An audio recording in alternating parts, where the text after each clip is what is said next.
Good morning, committee. Good morning, everyone. I'd like to call this meeting to order. It is currently 9 a.m. here in beautiful wintry Port Carling. I'd like to confirm that we do have quorum, as well that we have our CAO, clerk, and other members of the senior management teams and staff here and present today.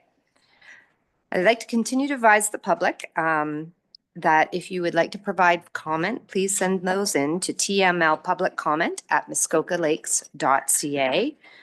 We have not received any for this month. Today's meeting is being live streamed and recorded on the Township of Muskoka Lakes website and YouTube channel. By participating in the open public meeting today, you are consenting to your image, voice, and comments being recorded and posted online. I would like to confirm that we did have a supplementary agenda, and it included the following items. Under item 12, new business, we have 12A, a link to the news release that is about the northern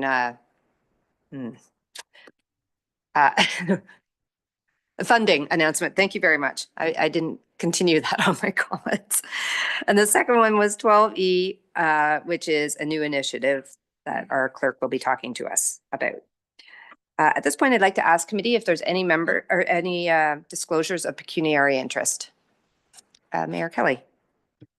Thank you. And through you, I have to declare a pecuniary interest in item 10C. I believe it is. Let me just check. Yeah, 10C, the mural, because I own an adjoining piece of property, piece of real estate. Okay, thank you.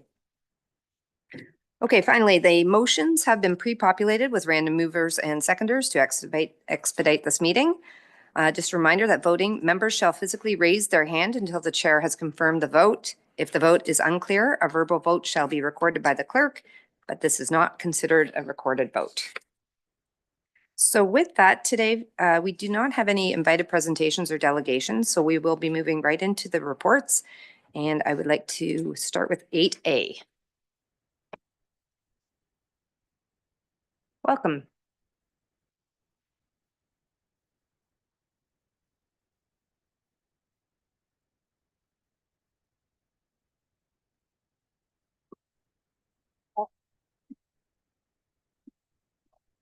Is it off? Yeah, that's good. Good morning, Chair Mazian and members of committee. The first report before you contains a draft logo policy.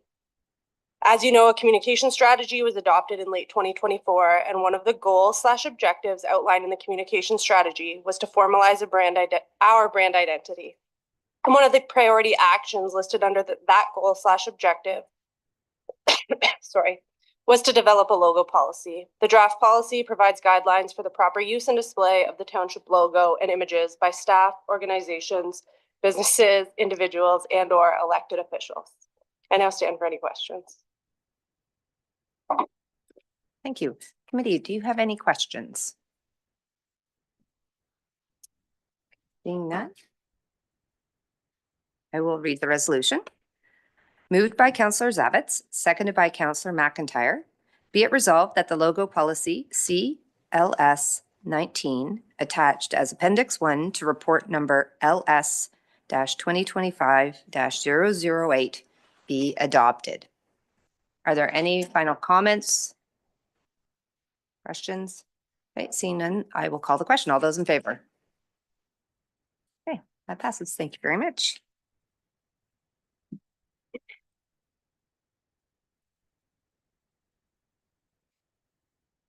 Okay, so now we will move on to item 8B.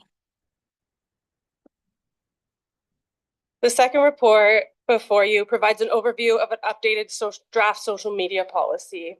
As touched on before, the communication strategy was adopted late last year, and another one of the goals/objectives outlined in the strategy was to improve our online presence. And one of the priority actions listed under that goal/objective was to develop a social media policy.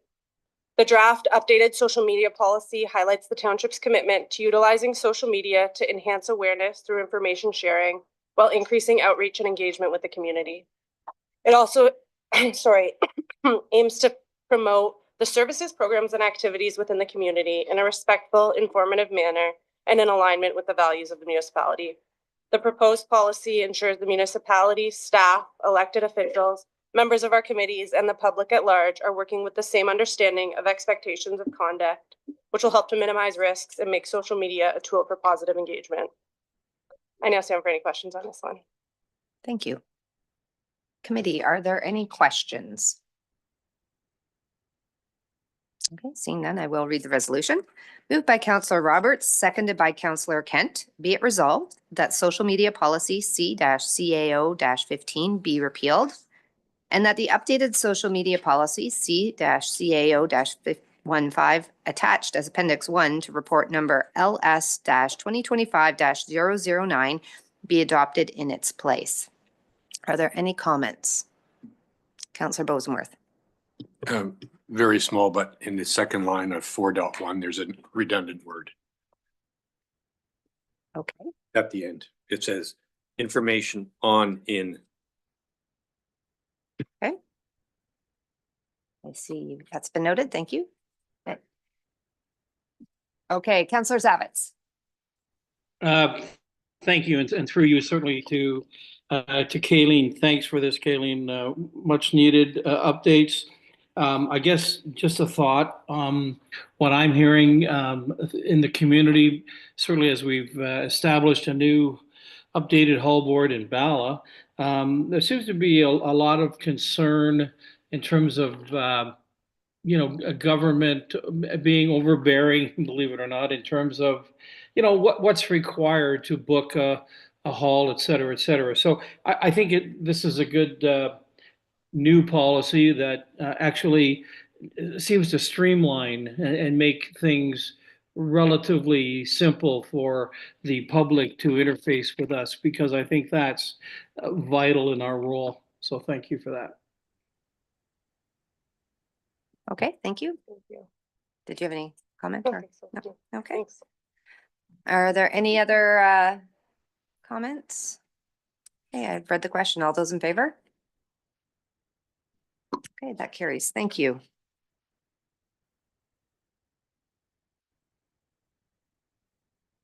Okay. Ms. Lehman.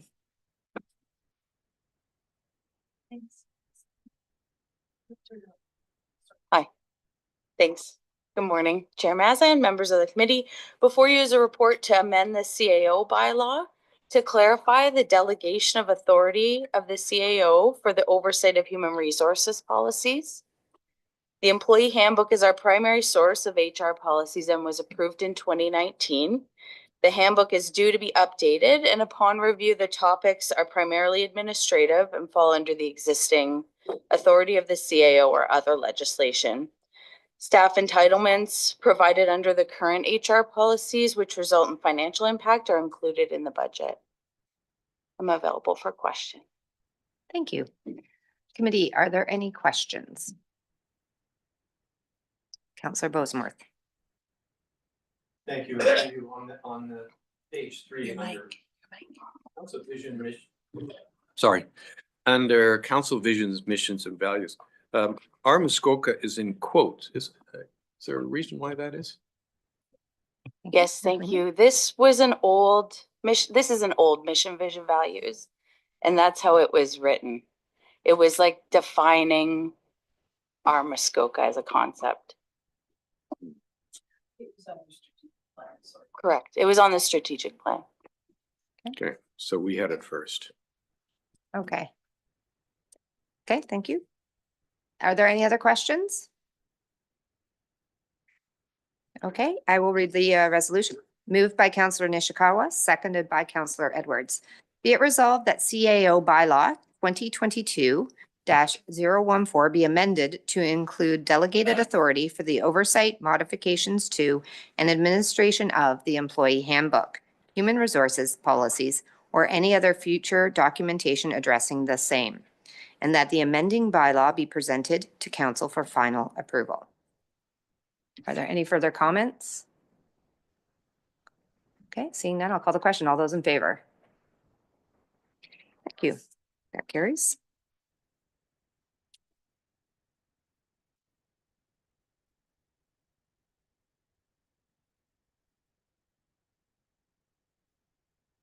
Director Donaldson.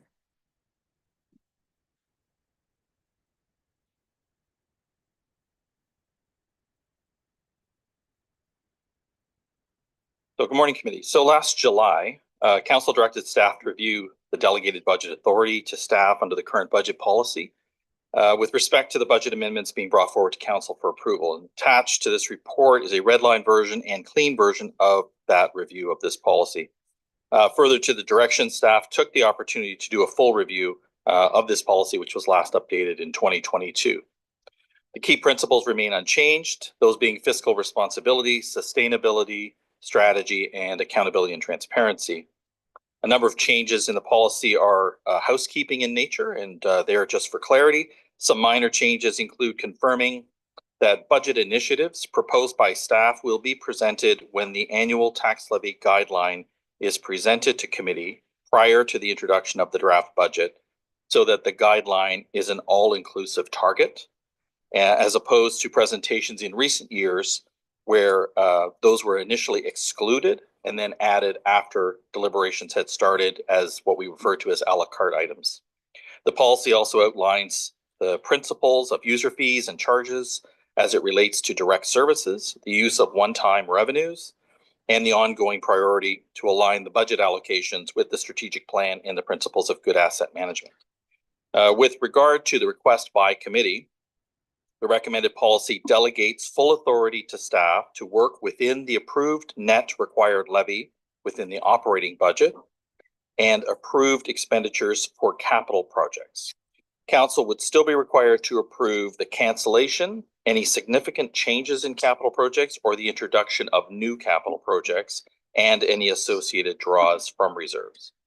Staff are recommending these policy updates based on council's direction, and I'm happy to take any questions on that. Thank you. Thank you. Committee, are there any questions? Councillor Bosenworth. Thank you, and through you to Director Donaldson. Taken in the extreme, the way I read this, taken in the extreme, it could mean that a department head could, unless we put a definition on significantly, maybe I should ask the question first. What is significant? Because if significant, you could move a lot of money if the significant is generous. Thank you, Director Donaldson. And through you, Chair. So that's a great question. We didn't define significant in the policy. I think it's really a judgment call. I think it's where we think that we would take a position that the change would alter or perhaps vary what council's original direction was and whether or not they would make that decision again. So if we made a significant enough change, I'll just make one up for illustration, that a repair or a modification to something was going to cost twice as much as what we had originally budgeted, then I would say that would be significant, because given that information, council may not have decided to proceed with that project. If it's a couple of $1,000s or within a percentage of a project cost, but council probably would have considered to proceed with that, then we would probably consider that not significant. So it really would be a judgment call. We can certainly quantify.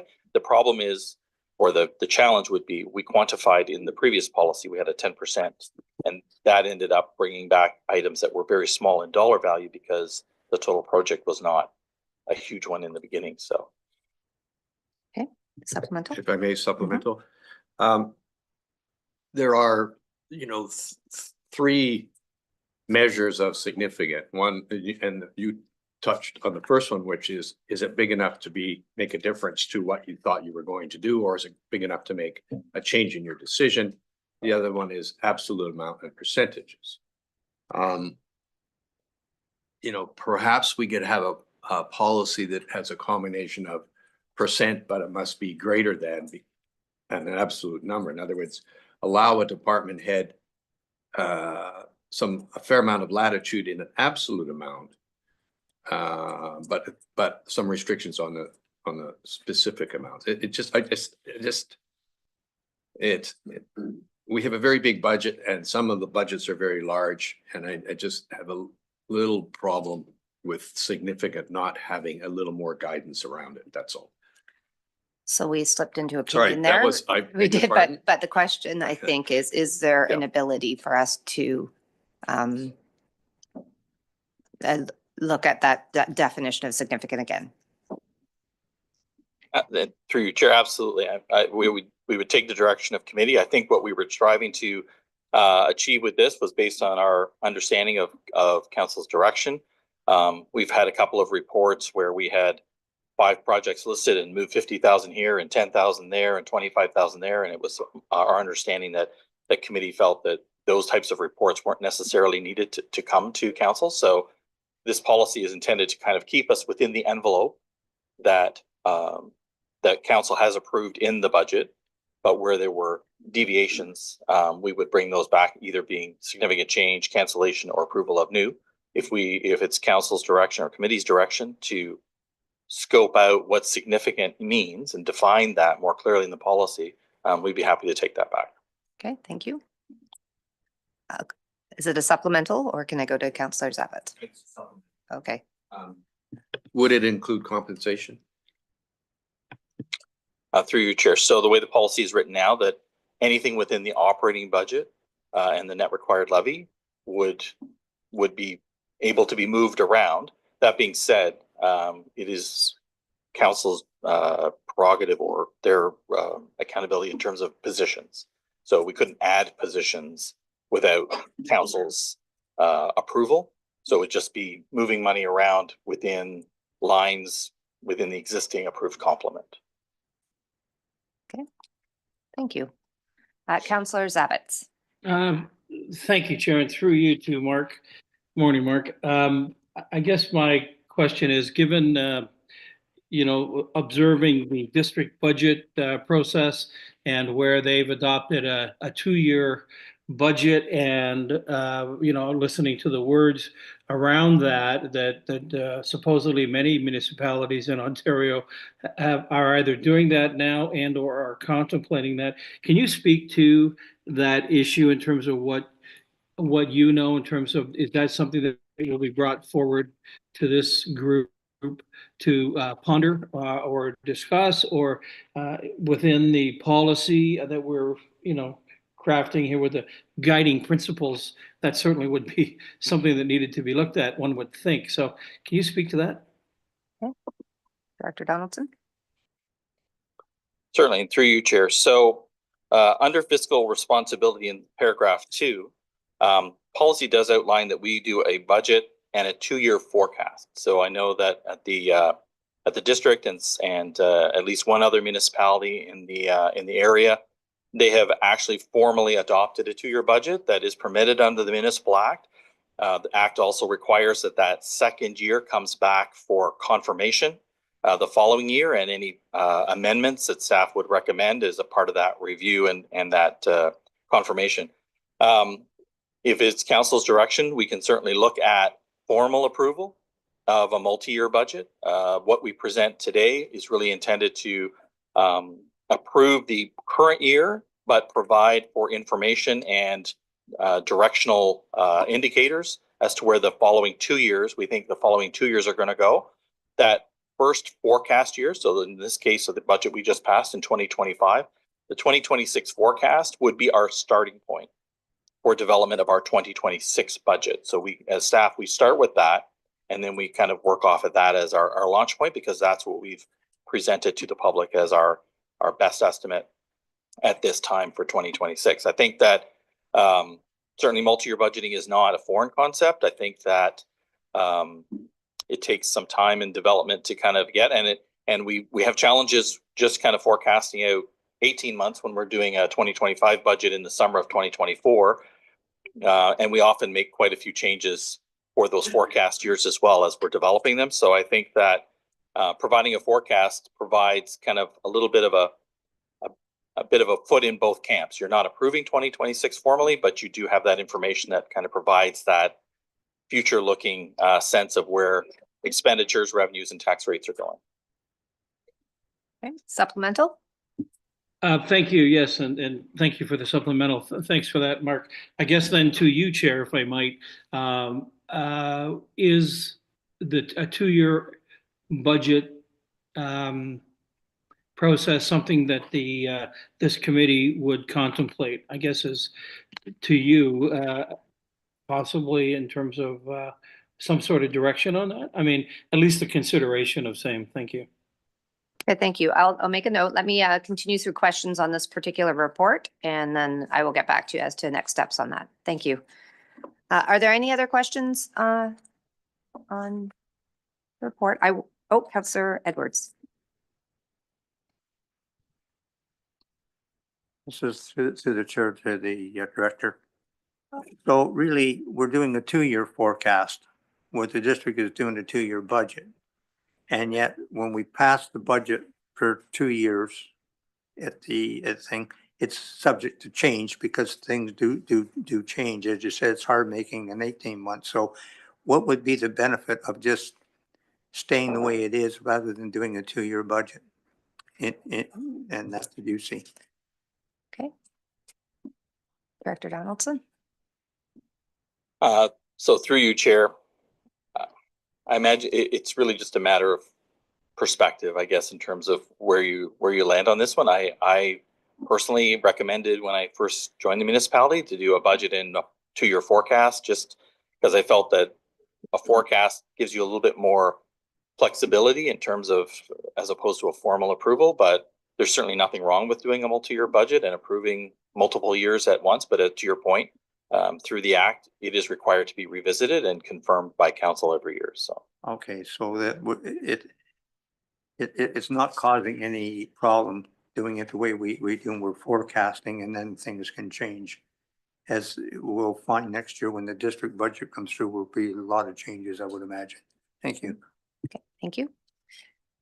Okay, are there any other questions on Director Donaldson's report? Okay, seeing none, I'll read the resolution. Moved by Councillor Burry, seconded by Councillor Roberts. Be it resolved that committee approve the proposed amendments to Council Policy C-FS-01, Budget Guiding Principles, attached as Appendix 2 to Report FIN-2025-001. So now I'll open it up for any further comments or discussion. I see 3 hands. I'll go Mayor Kelley, Councillor Burry, Councillor Edwards. Oh, okay. Mayor Kelley. Thank you. And through you, here's where I am at on this. I think, just to pick up on what Councillor Bosenworth said earlier, I like the idea of an envelope of funding. Here's what the reality is. We occasionally talk like, you know, the department heads should be operating like a business unit. They should be operating within an envelope of funding. They should be making wise decisions and being held accountable for their decisions. I encourage that. I think that's a great next step. But given the fact that the budgets are so huge, I'm used to having some test of materiality on purely financial basis. I don't think anybody should have the discretion to move from one project and bring in something entirely different. And I don't think that the way this is drafted, that's permitted. But I think that the flip side of that coin is I don't want somebody coming back here for every $50 overage.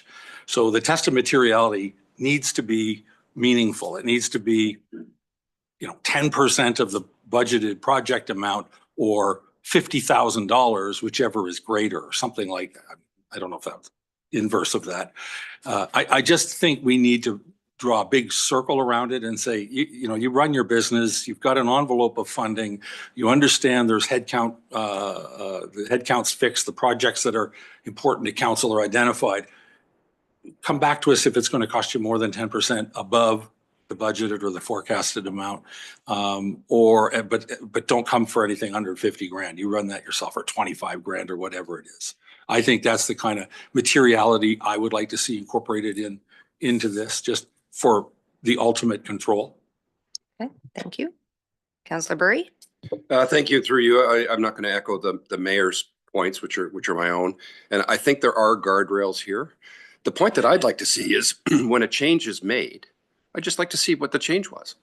A full confidence in staff. But if a change is being made, what I don't want to have is some of the things that we've experienced at the district where the base budget all of a sudden becomes a different number.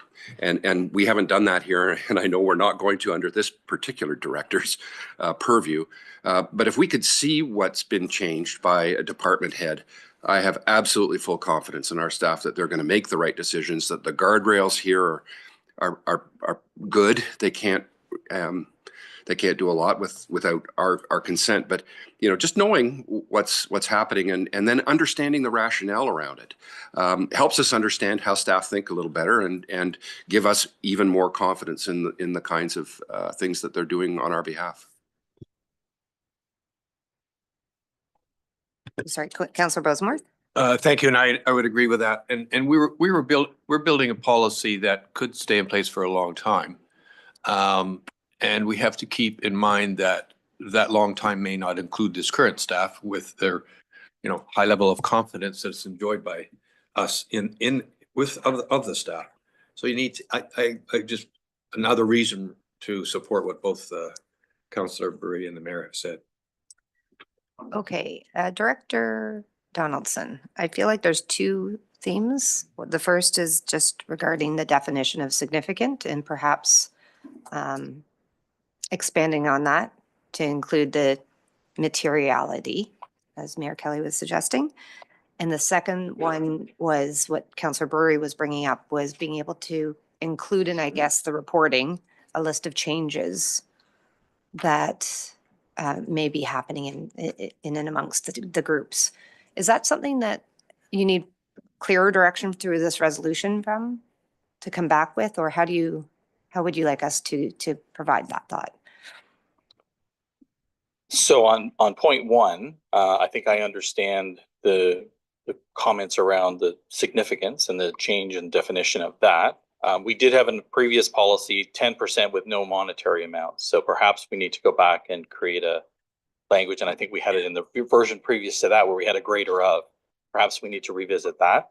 I guess my sense would be from committee, like what would that order of magnitude number be? I just don't want us to kind of keep coming back and forth. And originally, I can say in the policy before the current version, it was $25,000.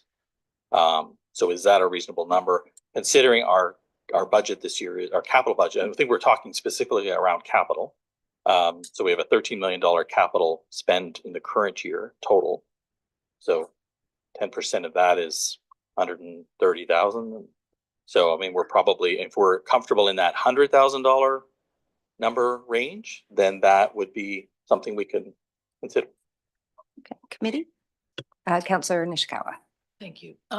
Through you to Mark, my comfort level changes when it comes to public works. And public works, yeah, sorry. But so that 100,000 that all of a sudden gets allocated somewhere else concerns me when we have had other roads and needs and discussed. And I'm not sure who we're bumping up. I think I would want to be part of that conversation.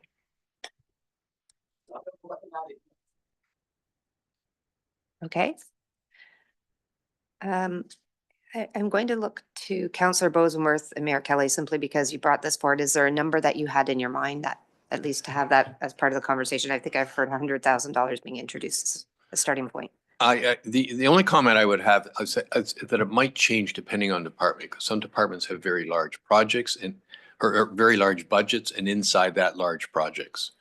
And I haven't thought it through enough about how that would look and what we're trying to achieve. But it's, at some point, $100,000 is a big number, and it has an impact on our taxes. I think it's 0.1%, if I'm not mistaken. Just less than 1%. Just less than 1%. So it's a big number. And so 100 sounds like a big amount to me. The other thing I just would like to throw in is that if you had an open position for 6 or 8 months that saved you 50 or 60,000, I'm not sure we want that 50 or 60,000 to be used in, something else. And so we might want to exclude compensation out of the whole definition of what you're allowed to move things around. So I'd be interested in the director's comments on that. So, so possibly we have a different amount depending on which department. Some of them have very small budgets. And so, 100,000 wouldn't be even relevant. they could shift half their budget. Okay, thank you. Mayor Kelley? Thank you. And through you, just to Councillor Bosenworth's point, I think that's why the 10% number kicks in. 10% of whatever the project cost or the, the budgeted cost is going to be covered and cover off, I think, your concern. The risk here is that I think when we get to the point where we're talking $25,000, $30,000, this council doesn't add any value to the debate. We don't know what we're talking about in terms of equipment needs, equipment costs, or anything like that. I really think we need to give the discretion and the latitude to run the operation the way each of our department heads is charged to run it, be fully accountable for it. But with some upper limit. And I think 100,000 seems to be not unreasonable to me. I think it's going to get caught most times by the 10% rule. Oh, no, it won't. It's the inverse of that, right? Flip of that. But we can't be dallying into, we set policy and then it gets implemented by people that we hire to implement or that are hired to implement and that we trust to do the job. I actually think Councillor Burry was a little closer to the mark than perhaps even I was with the guardrails, financial guardrails. I think just knowing that there's a change is important because we often get the phone calls and don't know, other than somebody said, I hear my roads got bumped down the list. So some sort of communication, I think, would probably be really useful. But I say keep the test of materiality high. Make sure that we're in the know and in the knowledge early on, and we're able to respond to questions. And I'm happy. Okay, thank you. I think I've heard general support for the 100,000 that you had put onto the floor to discuss with the idea of the reporting. And I do see your hand up. Is that second point something that is either captured already in your guidelines or could be added? Yes, thank you, Chair. So on the second point, that actually might be the easier of the two, because under my responsibilities under the policy, monitoring financial performance and reporting to council on variances from the approved budget has been added to my responsibility. And we are actually working on a number of reports that will help to draw information from our systems to kind of track the project from its inception, life to date, in terms of what the costs were and where we were over or under, and tracking those and bringing those back on a regular basis to committee. That's certainly something we've identified at the staff level that we just need to up our game. Okay, Councillor Bosenworth. Oh, I apologize, Councillor Burry. And Councillor Bosenworth. And just because of timing is the only thing. I think council should think about the mindset around micromanaging managers. I am not going to take personally if our Director of Public Works decides that Public Works needs to change the priority of paving a road. That is not my job as a councillor. My job as a councillor is to make sure that we have an approved budget and good people that through our CAO. So if Director Colucci decides to bump something, I'm not going to take it personally, and I'm going to tell my constituents that it's not for them to take personally either. We're doing what's best for our township, not one town, not one road, but all of the roads, and we have lots of roads. So I think it's a bit of a change of mindset where prior councils had a lot of micromanaging in place from my observation. And I'm glad to see we're starting to get away from it. And I think we need to remind ourselves just about at every time that, we do have good staff right now. And it is time for us to stop micromanaging our staff, let them do their jobs, do what we do, which is approve policy and govern. The Institute of Corporate Directors, they go nose in and butt out. Okay, thank you. Councillor Bosenworth.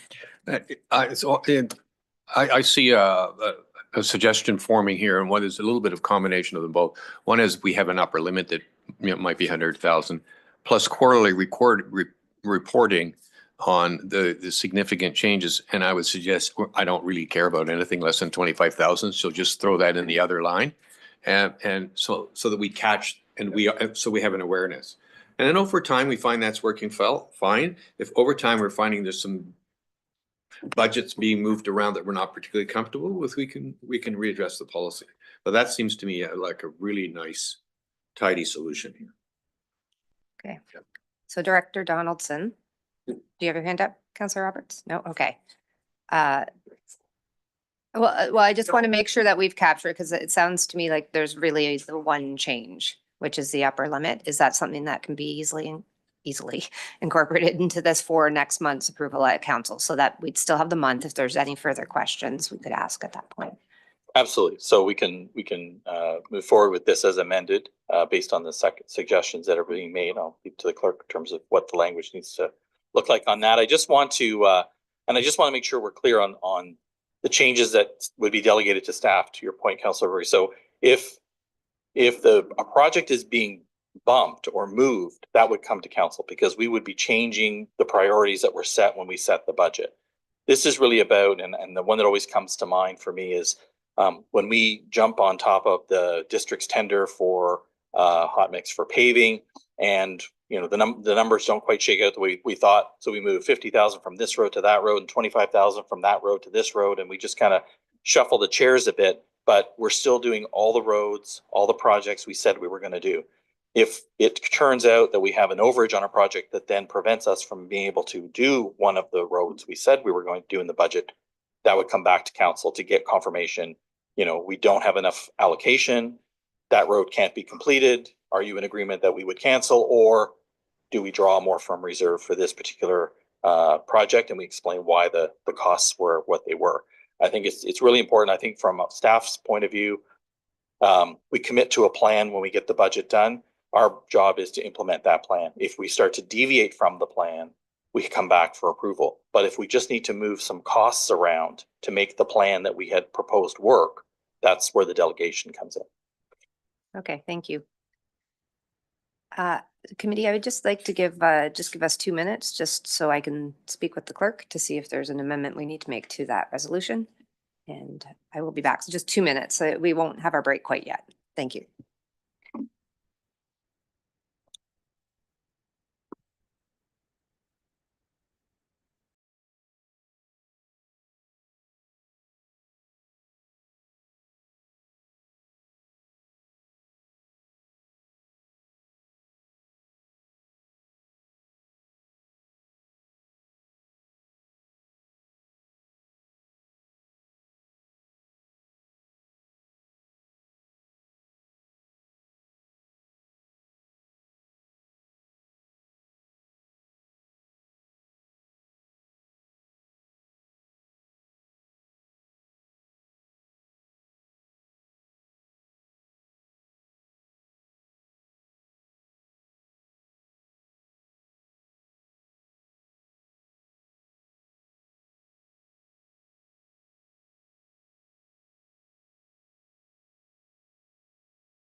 Okay, committee, I think we are back.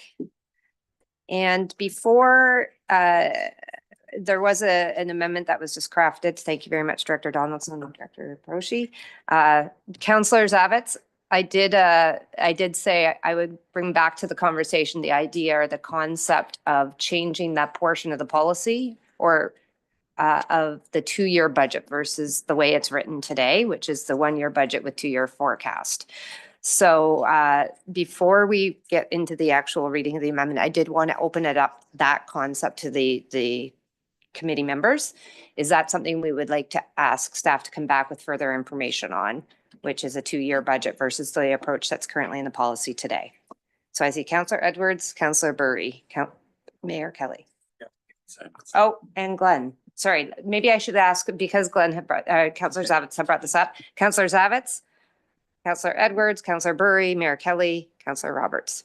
Well, thank you for that. And listen, just for clarity, that's all that was. I just wanted to make sure that we as a group, address that thought, that notion.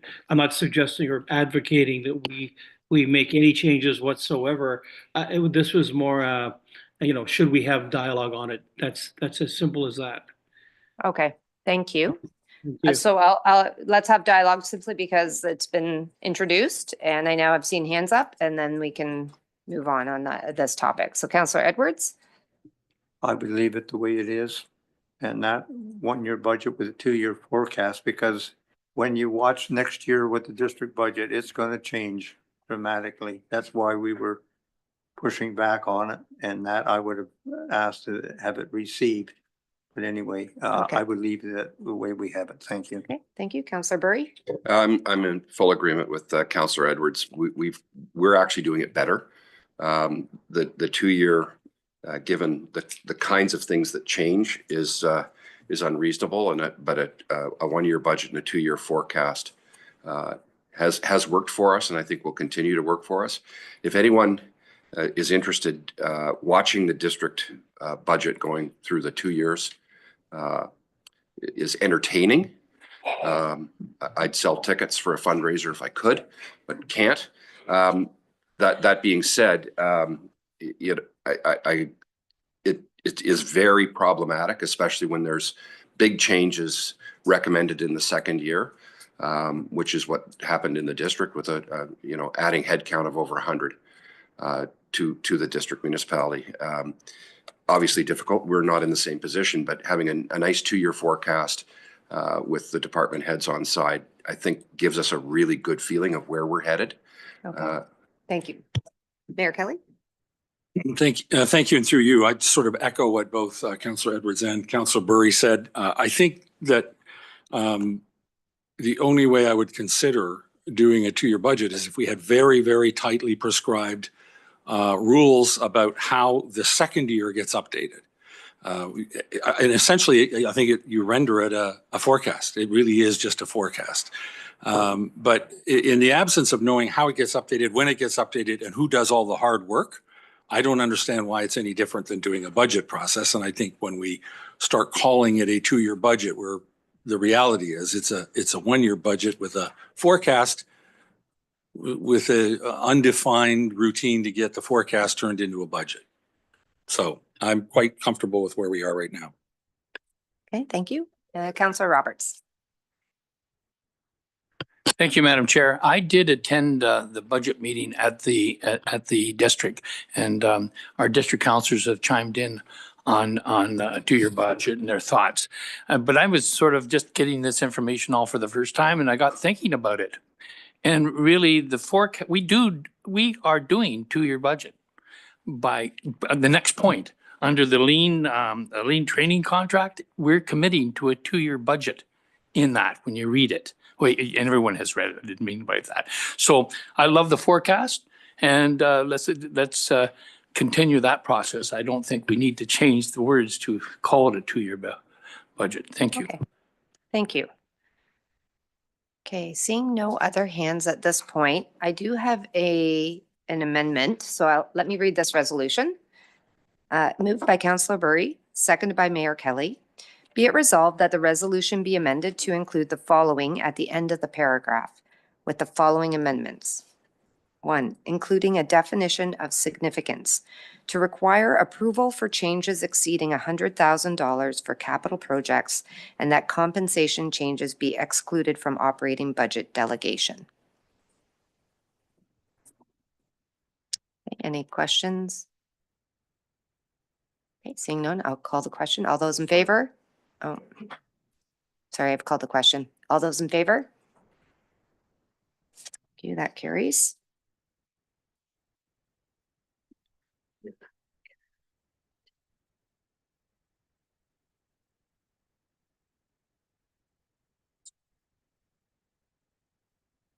Okay, I'm going to ask, are there any questions on the main motion as it's been amended now? Okay, seeing none, I'll call the question. All those in favor? That carries. Thank you very much. Thank you very much, Director Donaldson. Thank you. I believe you are on the next item as well. Right. Thank you, Chair. So in this report, staff are recommending a sole source award with Leading Edge Group for lean training for staff. Council approved a project for 2025, which is also proposed to extend into 2026 for lean review. This project will engage a consultant to assist staff with implementing lean methodologies to review internal processes. The consultant, Leading Edge, would train and coach staff using practical examples and provide certifications for staff in lean upon completion of the various level of color-coded belt programs of white, yellow, green, and black. Leading Edge works with a number of municipalities in Ontario and has a very good understanding of the sector.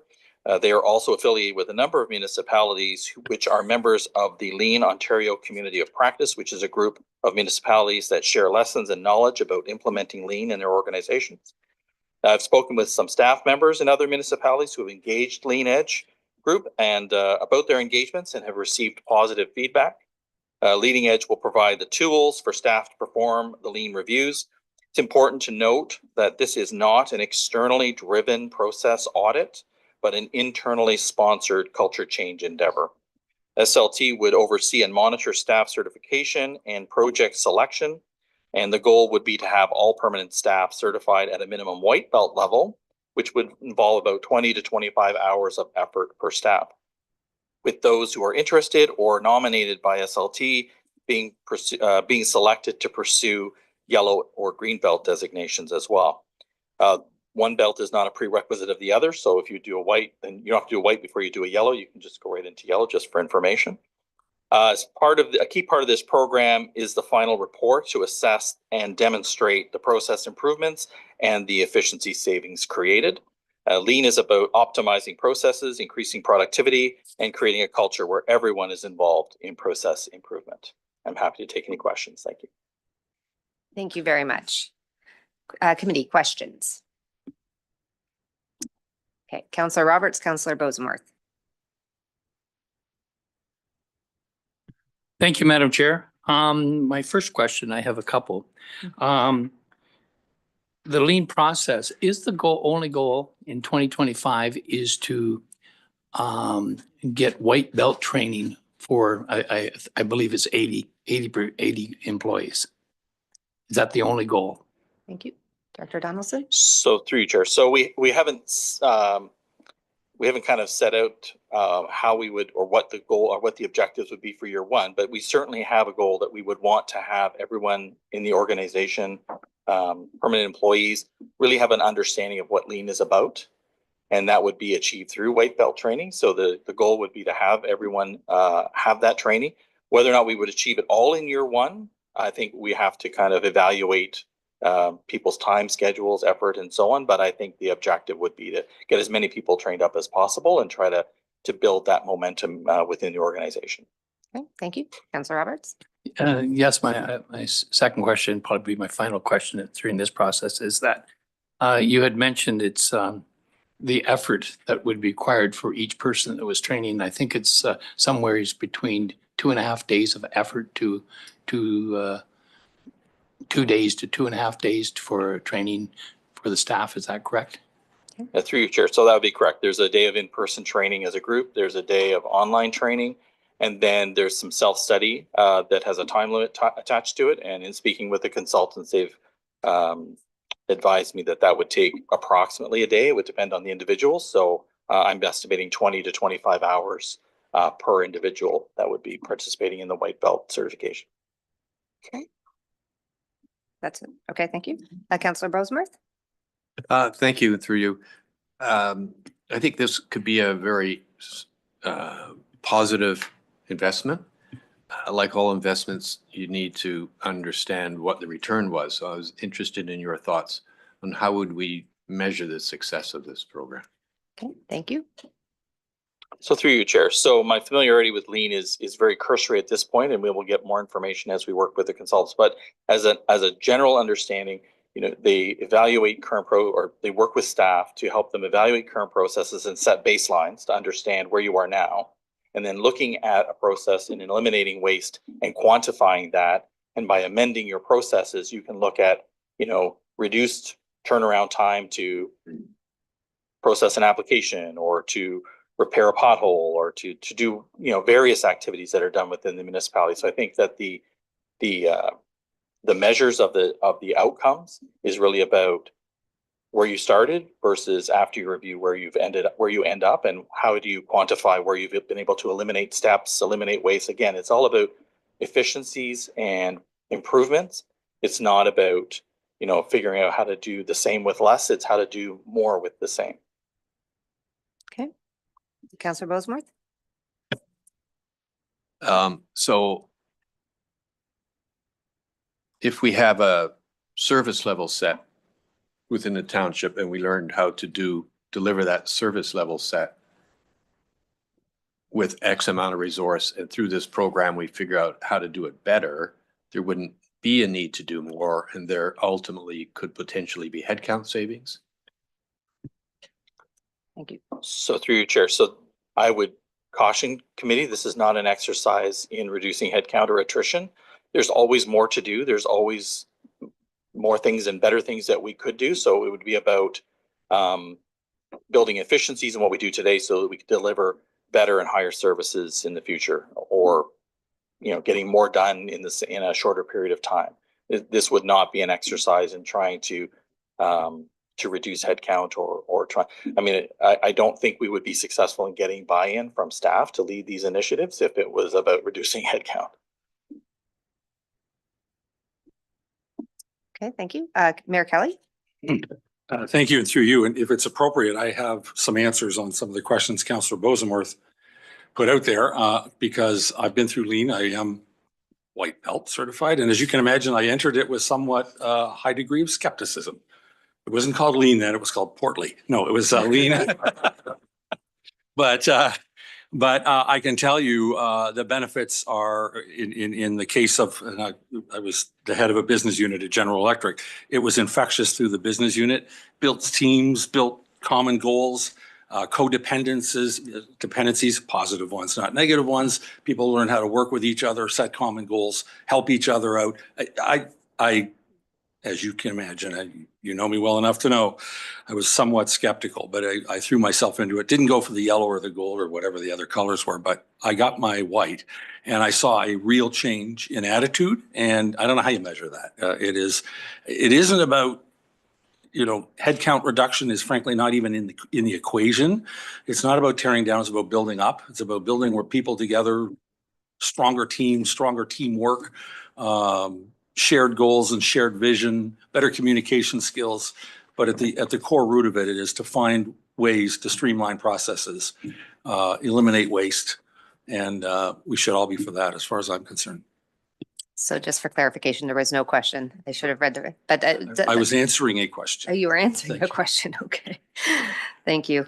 Are there any other questions? Okay, seeing none, I will read the resolution. Moved by Councillor Nishikawa, seconded by Councillor Bosenworth. Be it resolved that staff be authorized to award a contract of service as a non-competitive purchase under Schedule B, Section 4.6 of the Township of Muskoka Lakes Procurement Bylaw 2004-161, and that a lien training service contract to the satisfaction of the Director of Financial Services be entered into with the Leading Edge Group, and that the Director of Financial Services be authorized to sign and to execute the necessary documents to proceed with this contract. I will now open up for any other further comments or discussion. Councillor Roberts. Thank you, Madam Chair, and through you.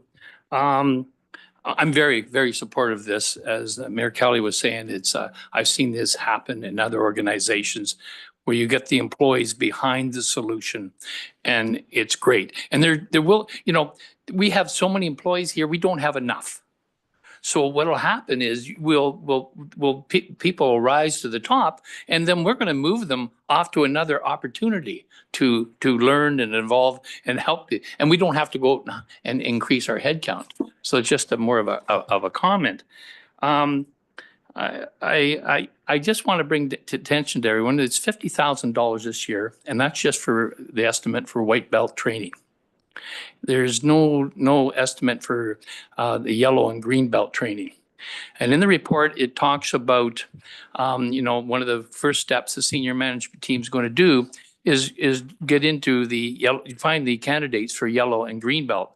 And I suggest that should be one of the first things that happens, that we need these cheerleaders. I think it was, they were maybe referred to in the report, identified early so that they will be the leaders and the people that promote this great tool and understand it amongst their peers. So it'd be more,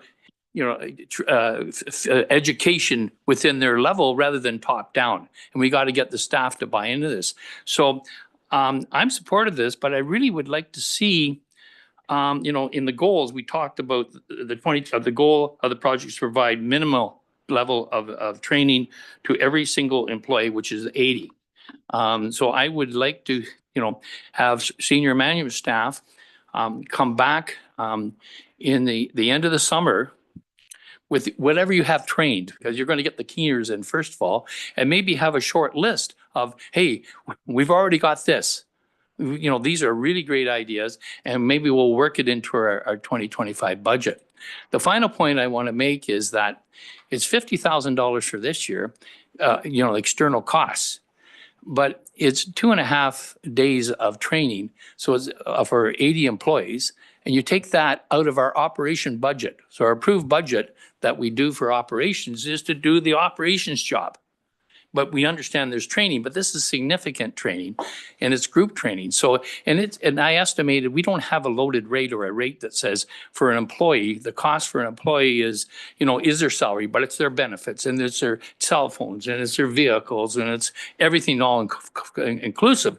So I did a quick estimate and it came up, well, okay, a really conservative estimate of, let's say it's $80 a person for the training. That's more than a 1% hit on our operation budget. So going forward in the future, there's many projects where we ask operations staff to do work that are outside their core job. And that's got to be calculated, presented to committee, in my opinion, so we know the true cost of a project. But again, in closing, I'd like to have some quick hits or type of thing that you've learned or from our staff before next year, so we introduce that into next year's budget if we have to. Thank you. Okay, thank you. Are there any other comments? Okay, seeing none, I just would like to make one quick comment, if I may. I wrote down, I think with the words that you had used, that this is an internally sponsored culture change focused on process improvement. And I really liked that as actually the overarching goal, is that all of us should be thinking always about the ways we can improve, maybe do something differently, better. There's so many different tools available to us. And I suspect that the more that everybody starts to see that as a very positive thing and very empowering, no matter where we are in the organization, to be thinking that way. So I personally quite like that. And I also liked in your report that under what is lean, you say the report says, the goal of a lean review is to create capacity in order to do more with the same resources. Savings can be absolute or occur with the reduction in the need for additional financial and human resources in the future. So I think these become important components of this entire process. So I thank you for bringing it forward. I have read the resolution. I'd like to call the question. All those in favor? I see that as passed. Thank you very much. Thank you, committee. Okay. Oh, now. Committee, why don't we just take a 15-minute break now? So that will get us back at 10:15. And then we will begin with item 9A. Mr. Moore. Well, my clock says here 10:01, so that clock's a little fast. So 10:15, we'll be starting back. Thank you.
Okay, committee, thank you and welcome back. I would like to, at this point, welcome Mr. Moore to the podium for item 9A, Park Development Plans Project Overview. Yes, Welcome. thank you, Chair, and good morning, committee. Yes, a short information report this morning regarding a capital project for this year for the park development plans. And really more so what the report is a start to our communications for this project. Because we will certainly be having some community engagement as a part of this, and we will certainly be relying on members of council to help champion this in their communities and get community members interested in participating in those engagement opportunities. Committee will recall late in 2024, we approved the Parks and Trails Standards Manual. And within that manual, it classifies our various parks into categories, typically based on size and the amenities available within them. Within that manual, those parks that are identified as destination or community scaled parks are recommended to have development plans established for them to assist staff and council with long-term planning of those parks and building that 10-year capital budget. In this regard, there's 6 parks in the township that meet this classification. They are Hannah Park, Milford Bay Community Center Park, Jaspin Park, Bala Sports Park, Torrance Ball Diamond Park, and the Walkers Point Community Center Park. And these parks obviously are all larger in size and include some of our more attractive amenities such as courts, diamonds, fields, etc. Within the park development plan project, we've broken it out into 2 years. Felt it was maybe a little much to try to do all the parks in 1 year. In the first year, we've identified Milford Bay Community Center Park and Hannah Park. And moving into 2026, we will then do the same process with the parks Jaspin, Bala Sports Park, Torrance, and Walkers Point Community Center. The main reason we identified these 2 parks as first is within the current capital plan. Those parks have amenities coming up for replacement earlier. So we felt it a priority to identify them first to help us with some decisions we have coming down the pipeline. Example, the playground at Hannah Park. Appendix 1 of the report is kind of the details that we'd like to focus on with committee. It goes over the project timeline that staff envision with this. You'll see we have it kind of beginning next month with the hiring of a consultant to help us, a landscape architect to help us. We intend to do majority of our community engagement June through August throughout the summer. Couple different engagement opportunities.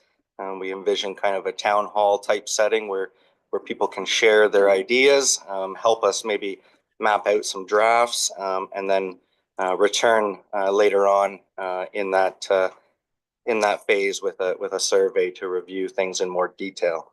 Obviously, we can then finish the project up in the fall with an approved kind of development site fit and an associated 10-year capital budget to go along with it. With that, Chair, I'll turn it over for any questions. Okay, thank you. Committee, do we have any questions? Councillor Edwards.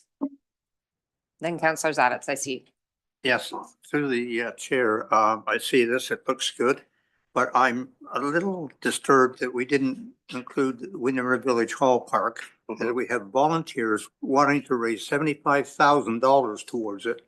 They've even asked if they could raise the 75 and start and get the other. I mean, when we get somebody giving 50% of something, I think they should be included.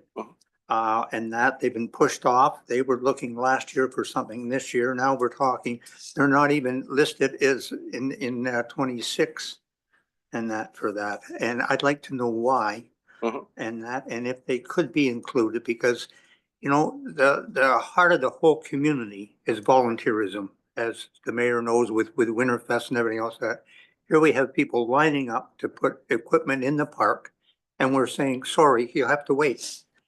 And that If you check back through the records, the swing sets are in there. I think were donated by the community, same as the benches in there.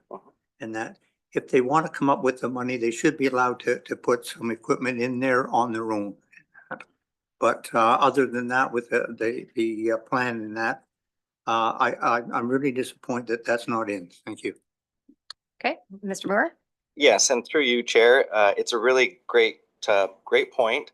And I think it's important that staff make sure it's understood that we didn't want to confuse or the two projects themselves. This project in particular is different and separate and independent from that project.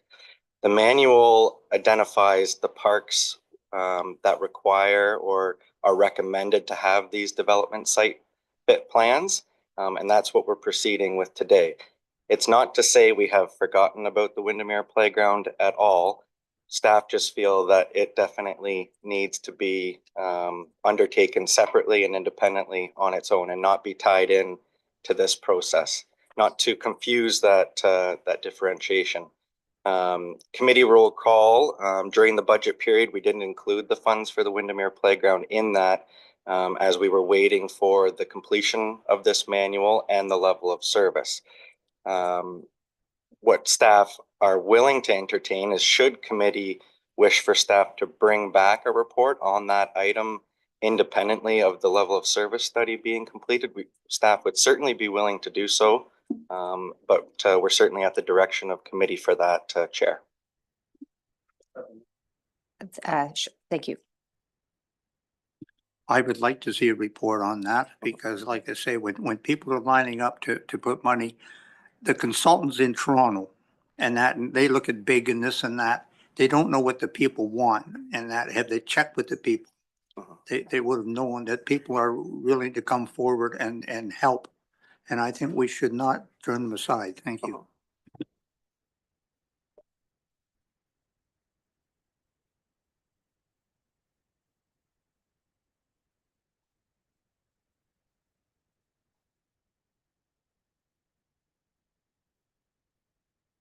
Yes, certainly. Thank you. Through you. Senior leadership team have met with the consultant numerous occasions over the last month or two, and the consultant's diligently working on putting the final touches on their final presentation and draft report. And we aim to bring that matter to the General Finance Committee in March for committee's consideration. Thank you. Through you, may I ask a question then? If there was a report coming back next month, it would be at the same time then as the level of service. So those things would still be moving forward. It possibly could be expedited then that way. I think certainly that might dovetail well together. We'll certainly put that into consideration and I'll speak with Mr. Moore about next steps. Thank you. Councillor Zavitz and then Councillor Nishikawa. Thank you, Chair, and through you to Corey. I just want to clarify again, I'm holding the CAP project summary dated October 9th, 2024, which drove our 2025 budgeting. And as I'm relating to the parks area, are we on track with did that document, fulfill where we are today? I mean, I can see here, there's a phase 1 developmental plan. So obviously consultants, so that's all great. I'm not seeing any funding in 2025 for a park. I see Hannah Park is scheduled for 2026 for 225,000. I see Sunset Park is 150 based on 2027. Walker's Point 150 based on 2028. Can you speak to that, please, in terms of are we tracking or is this being moved or a bunch of these being moved up is my question. Thank you. Mr. Moore? Yes, through you, Chair. No, we are tracking perfectly, exactly to that manual and to our 10-year capital plan. You'll notice in the 2026 capital budget, for example, we have the Hannah Park playground in there. And that's why we are going through this process this year in order to ensure that we're going through that project properly. And we're taking the time now to consider all of our options in the grand scheme of things for those parks. So overall, these development plans, as these amenities in the park, such as the basketball court, the volleyball court, come up for replacement, we're now doing our due diligence beforehand to ensure that that is still what the community wants. That's still where we want them located.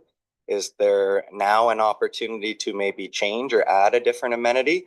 We're going through that process ahead of the time instead of just replacing an asset like for like when the time comes up. So a little bit of a due diligence on our part to engage the community a little bit more, but tracking perfectly good and confident in that aspect. Okay, thank you. Councillor Zavitz? Thank you. And through you, supplemental, thanks for that. So again, clarification as it relates to 33096, the Torrance Ball Diamond refurbishment isn't even scheduled till 2033 for 150,000. So what you're saying is that you're going to hoist the Ball Diamond, amongst other items, up for community discussion. Is that what I'm understanding? Okay. Mr. Moore? Yes, that is correct. For those larger scale parks, those identified as community and destination parks, we would have those visioning sessions with the community so that we can ensure that our 10-year capital plan is accurate. So is the need for a ball diamond in that location still necessary? Is that still what the community wants? If we find it is, for example, then we can include or keep those funds if they're already in the capital budget, 10-year capital budget. Okay. Thank you. If I might further yes. supplement, thank you. When do you then, I appreciate that. When do you foresee coming to the public with this basket of, public interface? Can you, is that this summer? Thank you. Thank you. Yes, so phase one is going to be this summer with a focus on the Milford Bay Community Center Park and Hannah Park. 2026, we will do a similar process with those parks in the Bala, Torrance, Walker's Point area. So just for clarification, this is a year of planning and making sure that whatever is getting built, it reflects what the community would like, and it helps you shape out the long-term capital plan in these particular two sites in particular this year. Correct? And then yes. 2026 would be the year where any kind of capital improvements or changes would start, like we'd start to actually see physical changes. That's correct, yes. Okay. Councillor Nishikawa and then Councillor Kent. Oh, okay. Councillor Kent? Councillor Kent? Yeah, thank you. Can I just get clarity? I was confused by what CAO Pink said about Windermere. Do we have money? We do not have any money in the budget this year for anything at Windermere. So I didn't understand the timeline because I thought Councillor Edwards' comment was critical. Those people did come forward. It's a big spot too. It's a very popular spot. And I don't know if we have traffic data on that, but you must have from when you did the original parks work. Anyway, I was wondering, I don't understand exactly how we've left that. Well, I can take a crack at this, but please jump in. I think that what I've heard from staff is that these sites that are being recommended in the report today are coming out of all of the documented stuff that we've done so far. Separate from that, we have a park that has been, there's community interested in Windermere. And in a similar but different process, staff is trying to go through a planning to get that site potentially right first.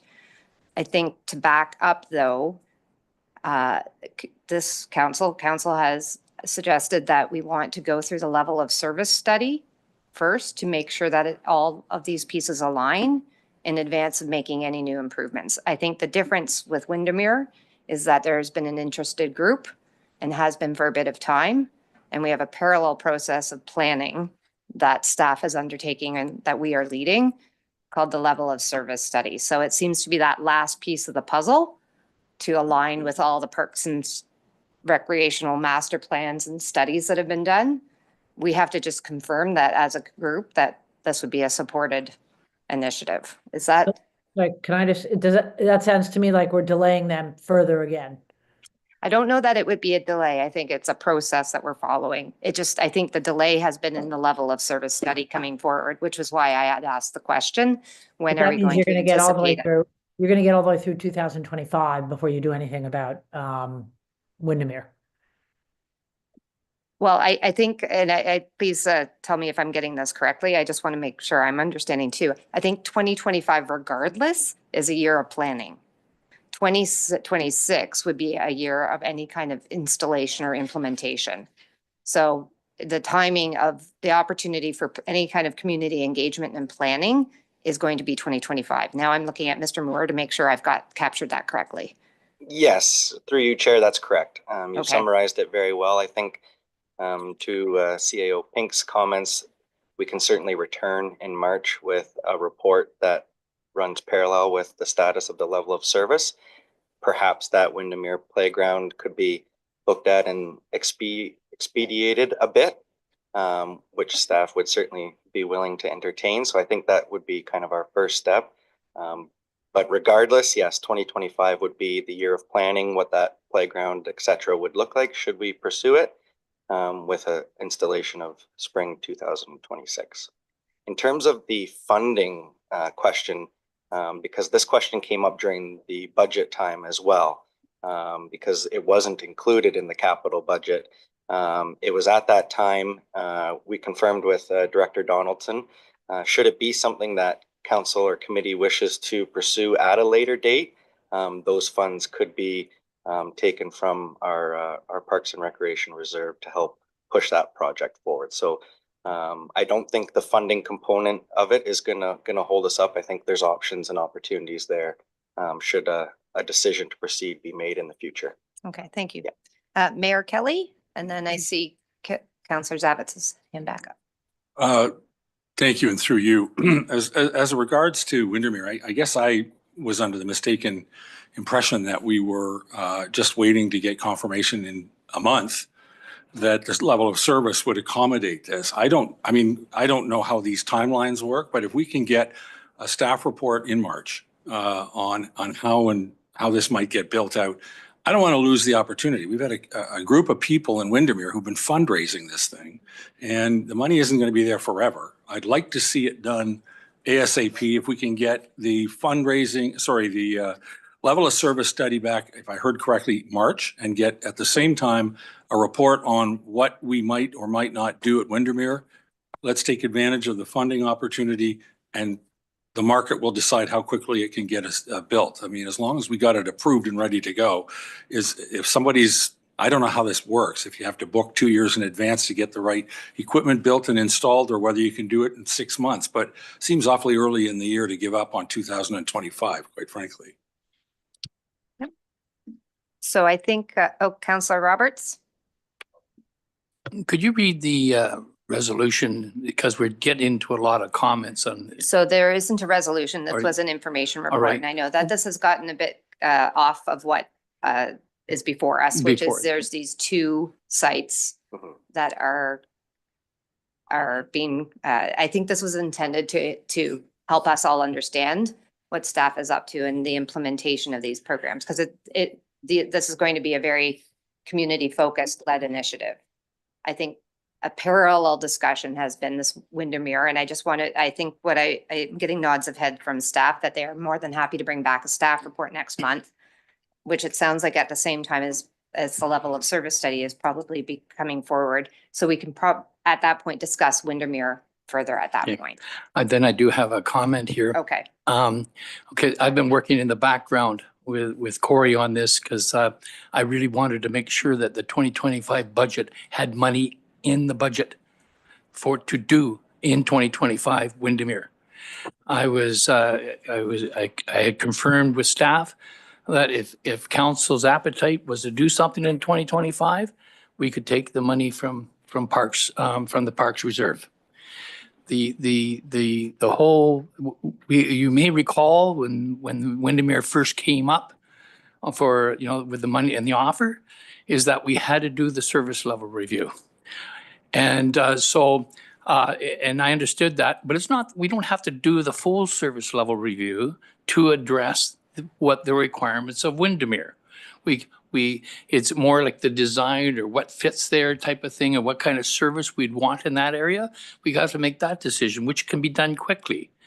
Given that the service level review that we had anticipated to come in 2024 is now is a little delayed. You know, I'll be pushing and for us to, and I've been working with Corey, thoughts on this, what we can do in 2025, which is reasonable, you know, to do, because maybe there's some things just can't be done. And staff knows best. We did, what's the park down in Bella? We did that very quickly. Jaspin, we did Jaspin pretty quick. Once we got past a certain gate and it was done. And it was done in that year where we didn't think it was. So I think something's achievable if we just put our heads together. So I just want to be sure. So are we, I think there's general nodding of the heads that next month staff will come back with a report on Windermere on the playground. Is that fair? Okay, CAO Pink. Thank you. Yes, just to document maybe a little more formally than nodding of heads, I can commit. It's not a project I was personally involved with previously, so let me investigate with staff. We will commit to bring a report back in March. As Mr. Moore correctly noted, the report before you is for destination parks and a plan. That's why Windermere was not included, but we will commit to reviewing and laying out a process to look at the installation of a park in Windermere, the steps, including funding, with a goal potentially of expediting that as efficiently as possible. I don't want to commit to shovels in the ground this year at this point. There are a number of steps, but we will lay that all out in a report in March. Okay, thank you. Okay. Oh, Councillor Edwards. Yeah, you know, I think a 10-year plan in some ways is good. But if I've got a 9-year-old kid that needs a slide in a park, by the time they're 18, they may not have the thing. So, I mean, this is one of the things with these, you're talking ballparks and everything else like that. And that, I mean, these are time sensitive for everybody. And I think that we should keep that in mind. Thank you. Thank you. Okay, I feel like Councillor Nishikawa. No, just a quick one, just a thought. And I'm gonna go here, over there, whoever, because I think it's a bit of an economic development idea as well. I will like to know going forward. So for instance, we have done successful things in the past, our sports park, every park we've had was fundraised for. And we have a couple of projects that we want to look at doing in our community. And I want to have a guideline that a community member could go and pick up and saying, well, you know, I want to contribute to the community and this is the steps that I have to take. That's what I'm looking for. So that it's, because I'm not sure if I want to go through whatever policy as a fundraising opportunity. I just want to know that I could walk into the office and somebody tell me specifically, okay, you want to add a new playground in this location that isn't in our list. What are the steps to do that? That's what I'm more interested in. Thank you. Okay, Mr. Moore. Yes, through you, Chair. The Parks and Trails Standards Manual does include a section now to answer those exact questions. So I'd be happy to share that or maybe copy out that exact piece and share. Yep. Thank you. Councillor Roberts. Thank you for your indulgence, Chair. And I'm extending an invite to Mr. Moore. We're tentatively, the Milford Bay Community Center is meeting on February the 24th, Monday evening. And I have it on the agenda so that perhaps you could come and just give a high level. Don't get into just the plans. That would kick it off. So just an invite. I'll talk to you later. Thanks. So while we were discussing that in the last few minutes, Director Peroshi was kind enough to draft a new resolution for us to consider. Back in April 2024, the resolution that we had regarding Windermere Village Playground proposal was to be held in abeyance pending the completion of the capital level of service. So that is what staff has been following. I do have a resolution. Do I need to get 2/3 or can I just read this resolution? This is for staff direction. So I will read a resolution for us to consider. Moved by Councillor Edwards, seconded by Councillor Roberts. Be it resolved that staff be directed to report back to the March committee meeting in regards to the Windermere Village Playground proposal and potential next steps in 2025. So are we seeing, do I have any other questions or comments? Councillor Edwards? I think that's a good idea. I would support it. But you know, maybe it's like some other communities do where you have a park bench with a family's name on it or something like that. There may be people that want to put a piece of playground equipment in with their name on it and fund it. So I would definitely support this because I know there's interested people in this and they'd like to get it going right away. Thank you.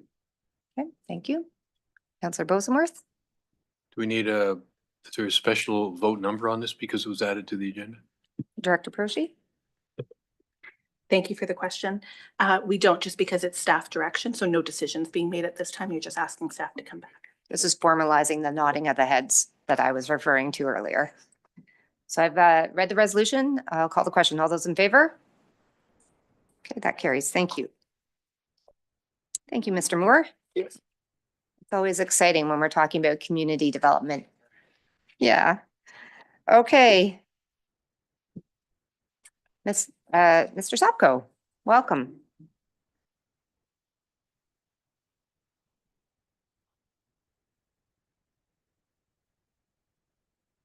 Good morning, committee. So the next report is to provide an overview of options and cost estimates for a proposed extension of a sidewalk in Bala. Currently, the sidewalk in the north end of Bala ends at 3206 Muskoka Road 169, so Ted Smith Construction Yard. The community improvement plan does recommend that the sidewalk be extended to the Bala Sports Park, and the Parks and Recreation Master Plan supports active transportation and linkages between recreation assets in the township. A delegation was heard at the August 2024 General Finance Committee to extend the sidewalk past the sports park to the golf driving range located at 3234 Muskoka Road 169. As is the Township's Transportation Master Plan recommends that paved shoulders be installed along the frontage to this business, but does not support a sidewalk at this location. And further, the report notes that other commercial properties in Bala do not have access to pedestrian facilities. In the report, staff have presented several options for consideration by committee and noted that the project is not currently included in the 10-year plan. Committee could opt to do nothing, and the works as recommended in the CIP and master plans could be incorporated into a larger district project. The sidewalk could be extended to the Bala Sports Park and paved shoulders would be installed to the north at a later date. Another option is extending, the committee could opt to extend the paved shoulders now as paved shoulders only. Paved shoulders are not designated space for pedestrians, and it would require the treatment on both sides of the road, but it would provide an area for pedestrians to walk. Option 3 would be to extend the existing sidewalk as is with the curb and paved shoulder or paved boulevard area. And option 4 that was presented was to investigate the installation of a multi-use trail that would meet requirements for active transportation funding from the district. So the staff recommendation is if committee wishes to proceed with the extension of the sidewalk now, staff are recommending that the township apply for active transportation funding through the district and for the construction of a new multi-use trail to the Bala Sports Park. And staff could apply through to district funding and report back to council for a decision on whether to proceed with the project at a later date once the funding piece is known. And with that, I'm available for any questions you may have. Okay, thank you very much. Councillor Nishikawa. Thank you. Through you to Jim. I'm a little concerned about tapping into the active transportation account at the district for a couple of reasons, because we have actually been working on, or we had talked about other opportunities. We brought forward opportunities in last round of council that we wanted to pursue with active transportation. Somehow that's disappeared. But it would affect more people than this project. It's kind of interesting that this project, it confuses me a little bit, because while I recognize and have recognized for a long time that the post office is an important part, and the sidewalk has to be cleared and all that, and the sports park is right next to the post office. So I feel like we're covering our bases there, because this new business has, or a new type of business has happened on this particular property. I'm a little concerned about where it's leading everywhere else. So for instance, we have another business a little bit further up, wants the same kind of situation. And again, we're getting into rural areas. This isn't downtown Bala. So my concern is we're stretching Bala out, but in fact, on the other end of Bala, we actually took away commercial uses. So I'm not sure of the bigger picture, but more importantly, have we talked to the district? Because they just redid this part of the road. And I don't know when they're coming back, or why would they come back to dig up the road when they've already just done this portion. And in fact, our ask was when they continue on 169, and we brought Gravenhurst into this act as well, that would continue on being an active transportation lane where available when repaving 169. So I'm a little confused about how this would all happen. And I'm not even clear what the parameters, like I didn't clearly read where the stop lines are when you know, when do you stop paving sidewalk, or when you create raised curves, I guess. So just for, I think one of the questions I think I heard in this, has there been a discussion yet with the district about their active transportation plan? Was that, I think that was one of the questions, right? Okay. Mr. Sopko? Yeah, so through you, there has been some discussions with district on the various options presented in the report. To the point, the road was recently resurfaced. So the time frame for incorporating our community improvement plan recommendations, our transportation master plan recommendations would be fairly lengthy if it's to be bundled in with another road construction project. It was just completed. So the estimates provided in the report were for proceeding with this as a standalone project, going in and just doing that work and not doing anything to the road.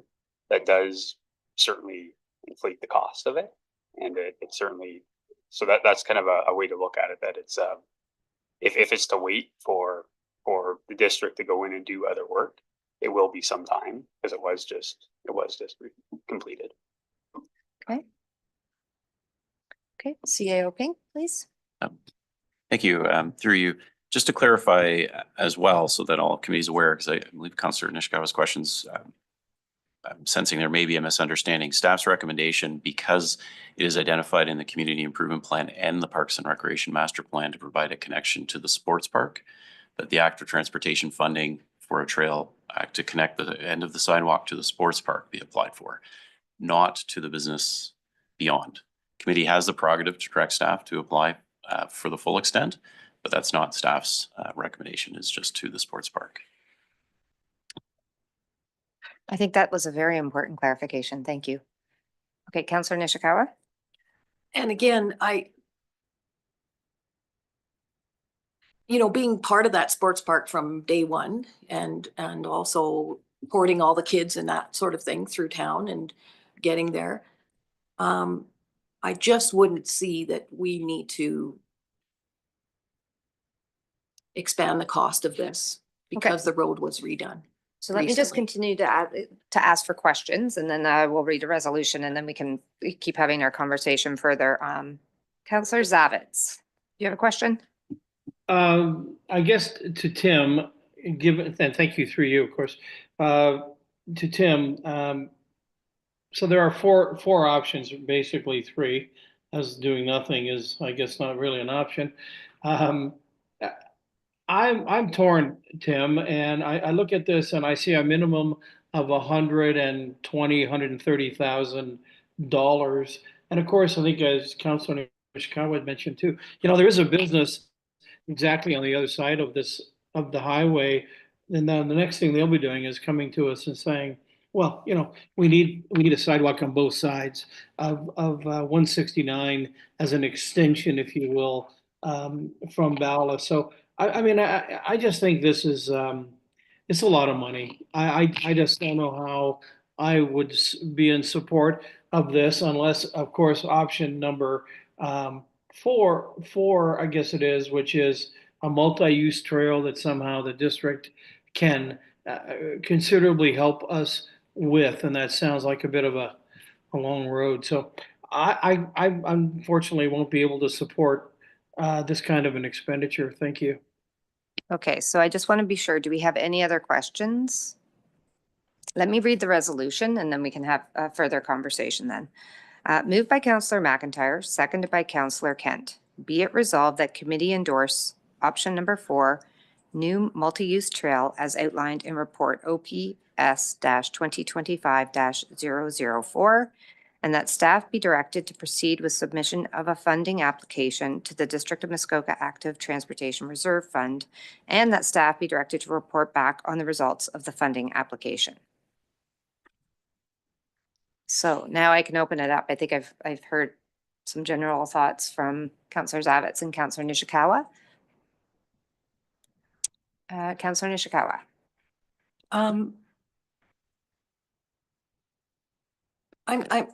Part of me just doesn't want district involved in this.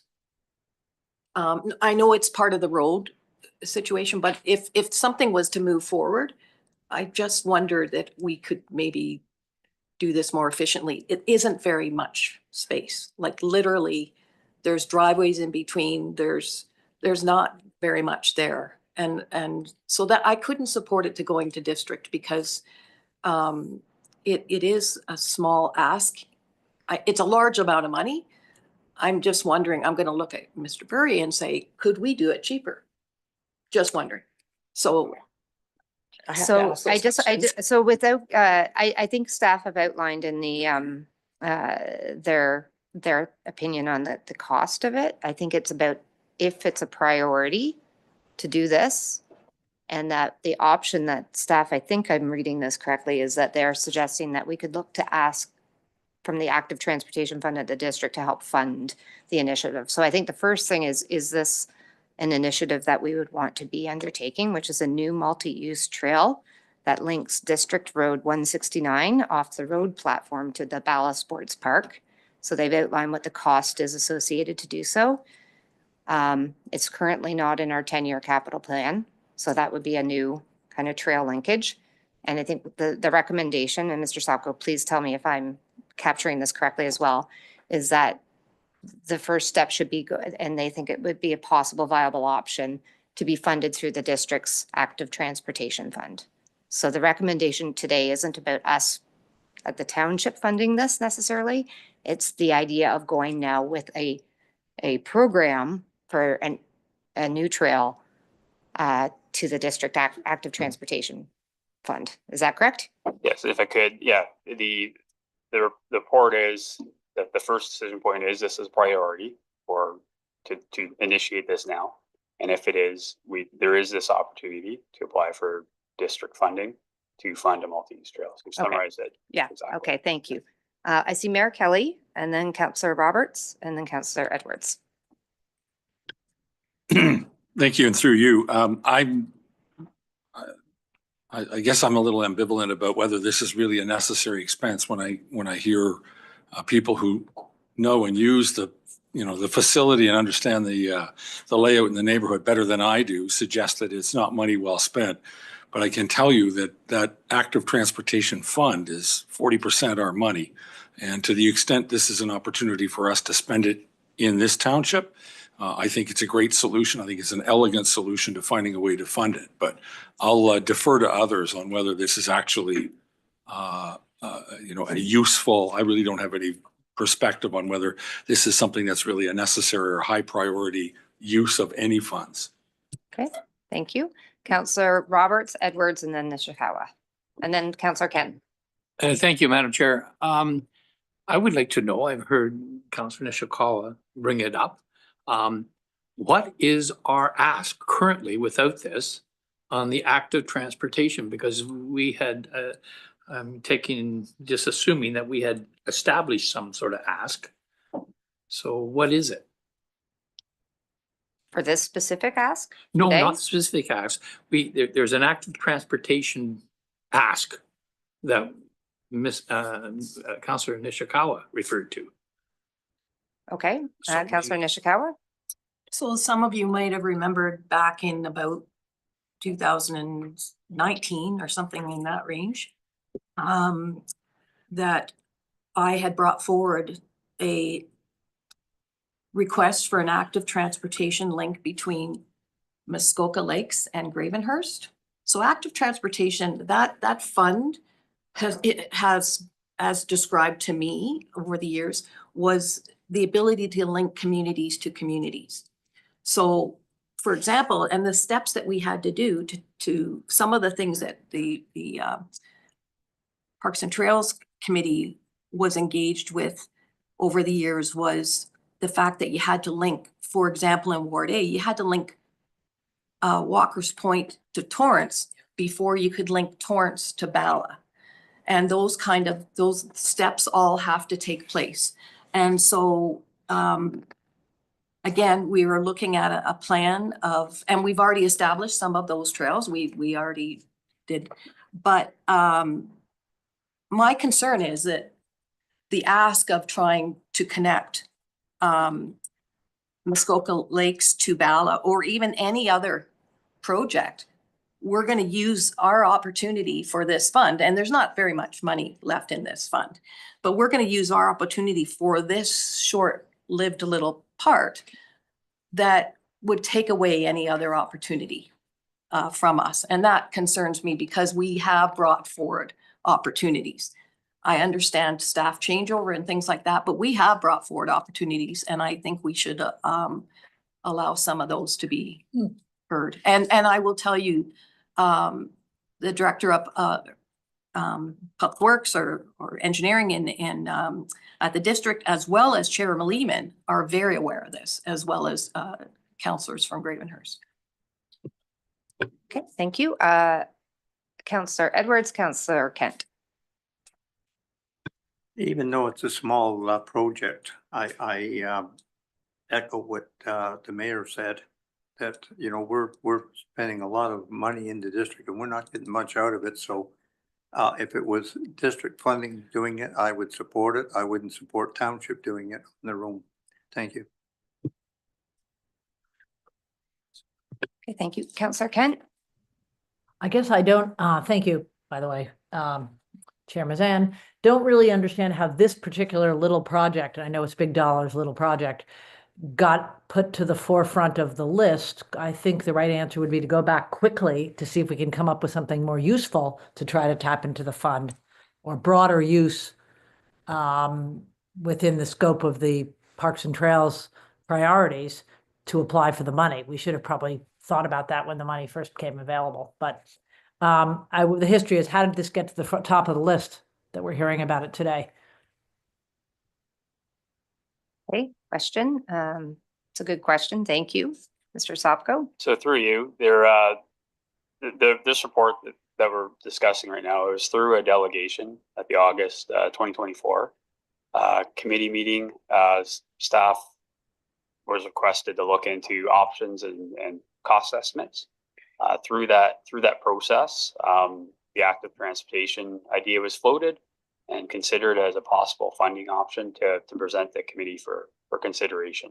So that's the origins of it. It's not necessarily that it's being identified as the top of the list or a priority necessarily, as it was an ask to look into options in this regard, and it's being presented as an option for consideration. Okay, thank you. Councillor Zavitz? Excuse me, thank you, and through you, to Tim's point, that delegation was very specifically to extend a safe corridor, if you will, from the paved area, shoulder area, out to accommodate the golf, the golf and storage club. So I can tell you that the person that came as a delegate wasn't attempting to get us to put an extension, if you will, to the sports park. It was to go beyond that to a private enterprise. So just for clarity, again, I stand by my earlier comments. I mean, and to the mayor's point, if we want to try to find a way to get into this transportation fund from the district, let's fill our boots. I'm not so sure that this is the flagpole we should all get up on and die on. So I won't be in support of it. Thank you. Thank you. I have read the question, but I don't see another hands up. I do have, I guess, another question coming out of this active transportation. And Mr. Sapko, I'm not sure if it's yourself or if it's Mr. Moore or who. But because I do think it's referenced in the recreation master plan, an active transportation plan or strategy in the township. And the question is that something, because I think that the comment is actually appropriate, is there an overarching plan that would help us put forward our hierarchy of needs as well? Yeah, so I think the answer to the question, we have various plans that touch upon this topic. Initially, when this was brought up, it was through the community improvement plan. There was recommendations for different components, one of which was extending the sidewalk to the Bala Sports Park. And that's the origins of the delegation, as I understood it. There are the transportation master plan touches upon the need for paved shoulders through in that area from Mortimer's Point Road all the way over to Walker's Point. And as I understand it, that would be our transportation master plan is provided to the district as initiatives to get support for that when they go into projects to be included in their capital plans. As far as the Parks and Rec master plan, I'm not as familiar with it, but I do know there's general discussion of active transportation, of linking recreation facilities throughout the township and that type of thing. And it has various components of priorities and timing windows and that sort of thing. Okay. So the plans I don't think anywhere, if we're asking, is this particular location and necessarily a priority 1 or a priority 10 or a priority 100. I don't think we have it to that level. It's more based on timing and that sort of. Okay, thank you. So I don't see any other hands. I have read the resolution, so I am now going to call the question. All those in favor? Okay, seeing no hands. All those who'd like to defeat this. I haven't had to ask that question before. Okay, that is defeated.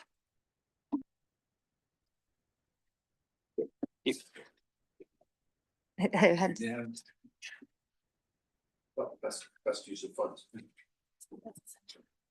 I've never seen anybody walking there. They all drive. Thank you, Mr. Sobko. That was actually a very detailed report, and it was really nice to see how you were linking the different master plans that we have created. And every time we do this, we get a little bit smarter and better about how we want to maybe approach that type of an initiative. So thank you. Who am I inviting now? Mr. Cox.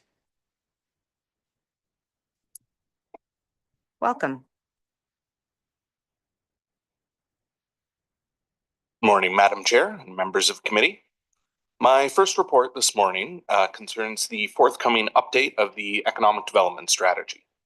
The township's current economic development strategy was adopted in 2020 and has guided all of our economic development activities over the past 5 years. An update on progress that's been achieved towards the strategy goals is included in the report. Some major achievements over the past 5 years have included the creation of the township's community improvement plan, the streamlining of our special event development process, renegotiation of our agreement with the Muskoka Lakes Chamber of Commerce for business support services, and the development and the implementation of the Muskoka Regional Workforce Strategy. However, as we're all aware, there have been substantial changes to both the national and local economic situation over the past 5 years, and it is clear that economic uncertainty is going to be one of the defining constants over the coming years. So as a result, staff believe that it is timely to review and potentially update our strategy to ensure that it's current and accurately reflects the township's economic development needs. As a result, this report before you this morning includes a draft terms of reference for the update of the economic development strategy. If committee endorses these terms, staff will prepare and issue a request for proposals to obtain a qualified firm to assist us with the update of the strategy, the results of which will be brought back to committee for their review and ultimate approval. That concludes my remarks on this report, and I'd be happy to answer any questions that committee may have. Thank you. Okay, thank you. So committee, we do have a resolution on this one. I would like to ask at this point if we have questions, then I can read the resolution. Question. Thank you, through you to James. I was concerned about the internet discussions or the broadband discussions and what we had heard at Roma. And I'm just gonna remember this company or whatever. I'm a little concerned that maybe I don't have the full picture of what we're actually delivering to Muskoka Lakes for broadband, because what was described to me was not service delivery. So could we touch a little bit on that? Thank you. Through you, Madam Chair. So with regard to broadband, there has been, since this strategy was adopted, there have been considerable announcements of both federal and provincial funding that have been put in place with the goal of expanding internet access, high-speed internet access across the province. So it's linked in the appendix under the broadband item. There is a resource that the province has put together that is a map that shows the projects that have been approved. And if you look at that map, there are approved projects over all of the populated areas of Muskoka Lakes. Most of them are still currently underway with a slated completion for the end of this year. So we'll be monitoring that to ensure that stays on schedule and that's delivered as anticipated. My understanding is that the district's economic development function, which has just recently been filled, is going to be looking at revitalizing and restarting the broadband strategy that the district had approved as well. So at this point, we recognize that there has not been the delivery of broadband access universally across the township. Certainly the investments have been made that should have that in place by the end of this year, but it's something that we're going to continue to monitor. Okay, thank you. Supplemental, yes. Thank you. So could we receive that charter list or whatever of what is coming? And I realize I can dig through and stuff, yep. But I find it very interesting because I have looked and it's very contradictory to what I spoke to other providers, that in fact, all of the great things that were supposed to happen with the money aren't necessarily happening. And so that's why I would like a more updated communication. Thank you. Okay, I think what I'm going to do is let me read the resolution, because today I think we're focusing on actually updating the development strategy, but that isn't clearly an important component of it. The current one is the broadband rollout. So I see that Mr. Cox is making note of that. Moved by Councillor Roberts, seconded by Councillor Edwards. Be it resolved that the terms of reference attached as Appendix 3 to Report DSES-2025-007 for the completion of a review and update of the township's economic development strategy be endorsed, and that staff be authorized to prepare and issue a request for proposal based on said terms of reference to obtain consulting services to complete the plan. So this is essentially us giving direction to be able to update our current economic development plan, or strategy. So with that, any questions, comments? Councillor Bosemer, Councillor Zavitz, I see you too. Yeah, Through to Mr. Cox. How much, can you remind me how much we actually spend on economic development? Thank you. Mr. Cox? Through you, Madam Chair. So as a point of clarification, is this for like economic development initiatives, programming, that's what you're looking for? Okay. So a lot of our economic development initiatives are done in partnership with entities like Venture Muskoka, the other lower tier municipalities in the district itself, other third-party support organizations. In terms of direct funding that we allocate towards economic development on an annual basis, for programming itself, we usually allocate between $40,000 to $50,000 in the budget.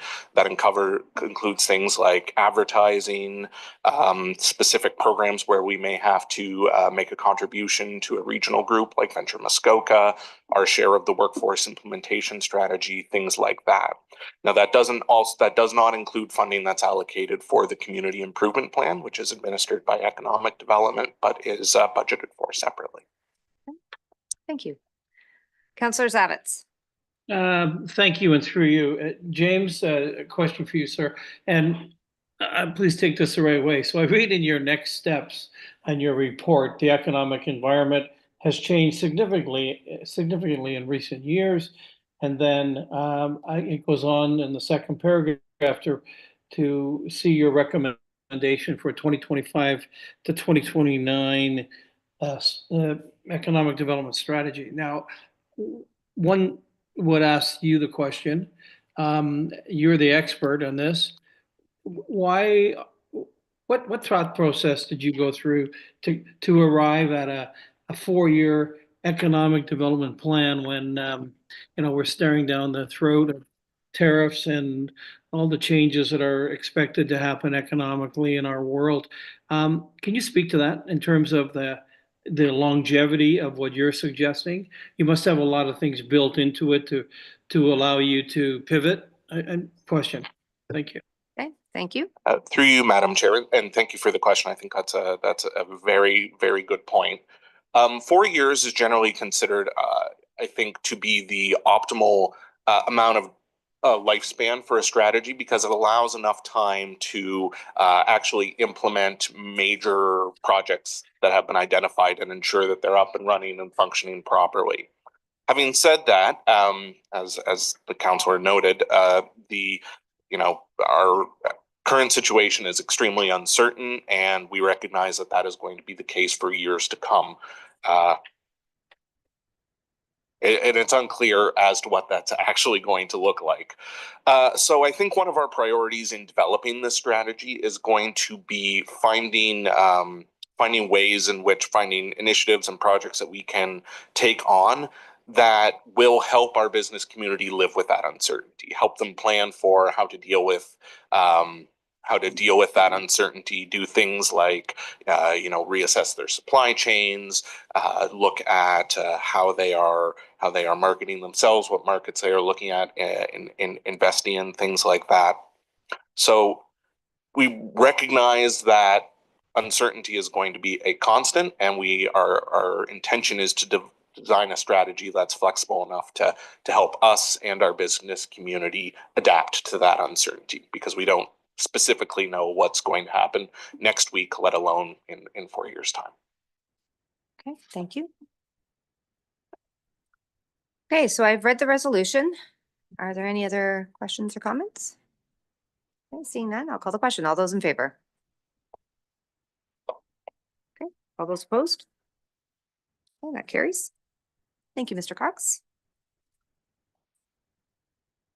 Hey, I think you are up again. Is that possible? Yes. Well, thank you, Madam Chair.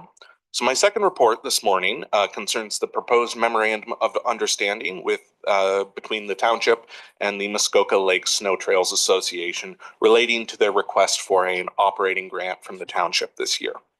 As committee may recall, the MLSTA requested an operating grant of $20,000 during the 2025 budget process.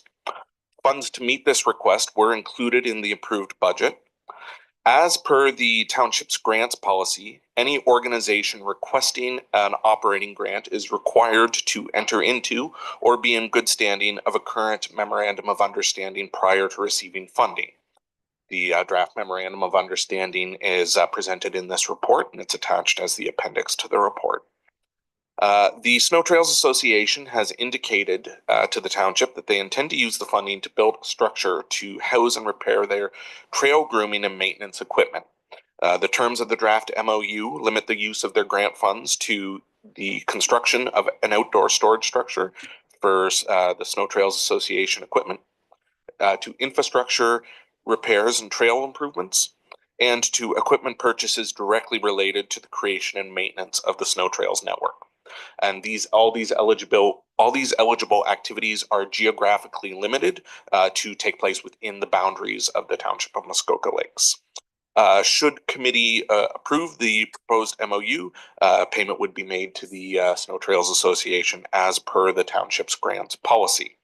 That concludes my remarks on this report, and I'd be happy to answer any questions that council may have at this time. Thank you.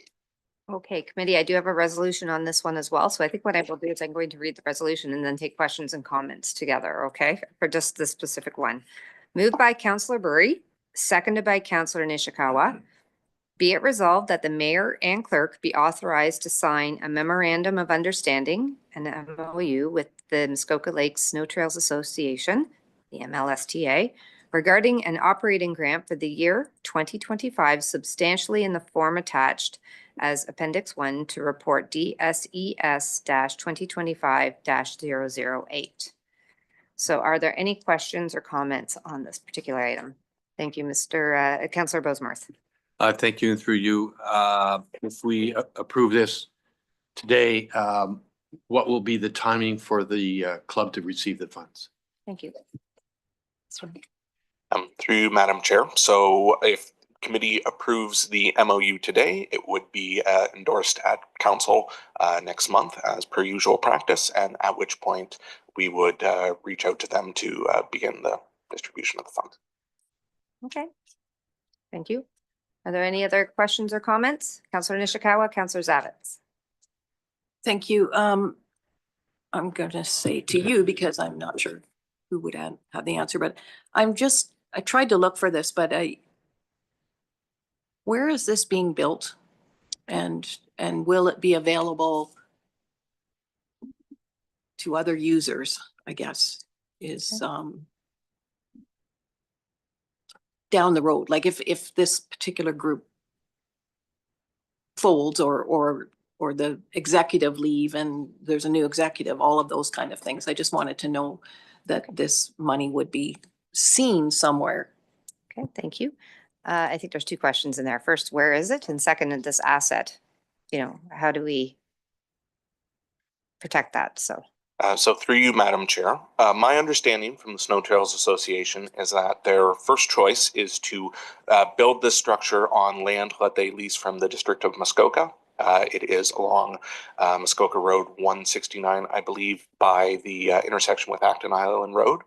They are, if they receive this funding, their intent is to negotiate with the district to see if they can obtain permission through their lease to build on that land. If that is not an option, they do have private land that they lease just outside of Port Carling, where that would be their secondary location that they would be looking at.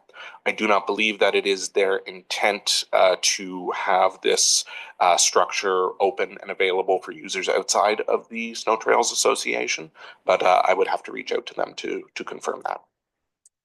And just as a further comment, it may not be open, but is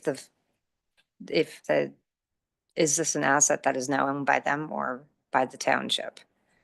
No, that was not your question. Okay.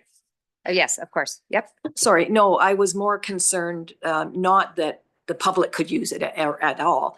It's just that this wasn't going to end up in somebody's backyard. And then they leave the group and then, they're back at the door asking for more. Okay. Through you, Madam Chair, my understanding is that is not the intent. They have land, the association has land that they lease for the maintenance of their trail network and for storage of their equipment, and the structure would be located there, not on. Okay, thank you. Councillor Zavitz, Councillor Rosemouth. Thank you, and through you, I'd simply like to acknowledge, the number of community players involved and the time and distance aspects to this final MOU, and of course, the bigger picture of having trails open this year. I'd like to thank, certainly the mayor, our mayor, who stood tall, I believe, and probably the CAO, and I don't know who else. I hate to miss anyone, but I don't think some of this would have happened without the influence of the township of Muskoka Lake. So thank you. Thank you. Councillor Rosemouth. Oh, did you have your hand up? Yeah, through you to Mr. Cox. Based on the timing of approval, this money will be available pretty much at the end of the snowmobile season. Is that, were they hoping to have it available earlier, and will they be able to make use of this during the summer? And I guess the subsequent, is there anything we do to get the funds to them faster? Mr. Cox. Through you, Madam Chair. So again, my understanding is that the Snow Trails Association is again aware of the timeline for which the funding would flow through. Certainly the ability to construct a structure in this weather is limited. And so my understanding again is that the intent was that they would have this structure in place for their trail season next year. Okay, thank you. Councillor Burry, I apologize. Did you have your hand up? No? Okay, Councillor Nishikawa. Thank you. My question is to the mayor, through you to the mayor. I'm kind of curious if there's another application coming to district under Public Works. And so, and again, I'm more about the layering of how much Muskoka Lakes ends up, paying for something. So I am a little bit wondering about that information. Okay, thank you. Just for clarification, and thank you, and through you, you mean related to funding for this, or do you mean for the use of the land? No, both. So for instance, is there an application that they're requesting some funds from the district, of which we all know, we've already contributed 40% of that. And also, again, about the lands. I'm not as concerned about the property at this point, but I was wondering about if they were going to come and ask the district for more funds. Okay, Mayor Kelley. I have heard nothing, seen nothing, hasn't come to Public Works, so I just don't know. They always have the right to ask, I suppose, but I haven't seen an application yet. Okay, thank you. Okay, so I have read this question. I am not seeing any other hands, so I will call the question. All those in favor? Okay, that carries. Thank you. Thank you, Mr. Cox. Mayor Kelley will be I'll be leaving us. stepping out for an hour.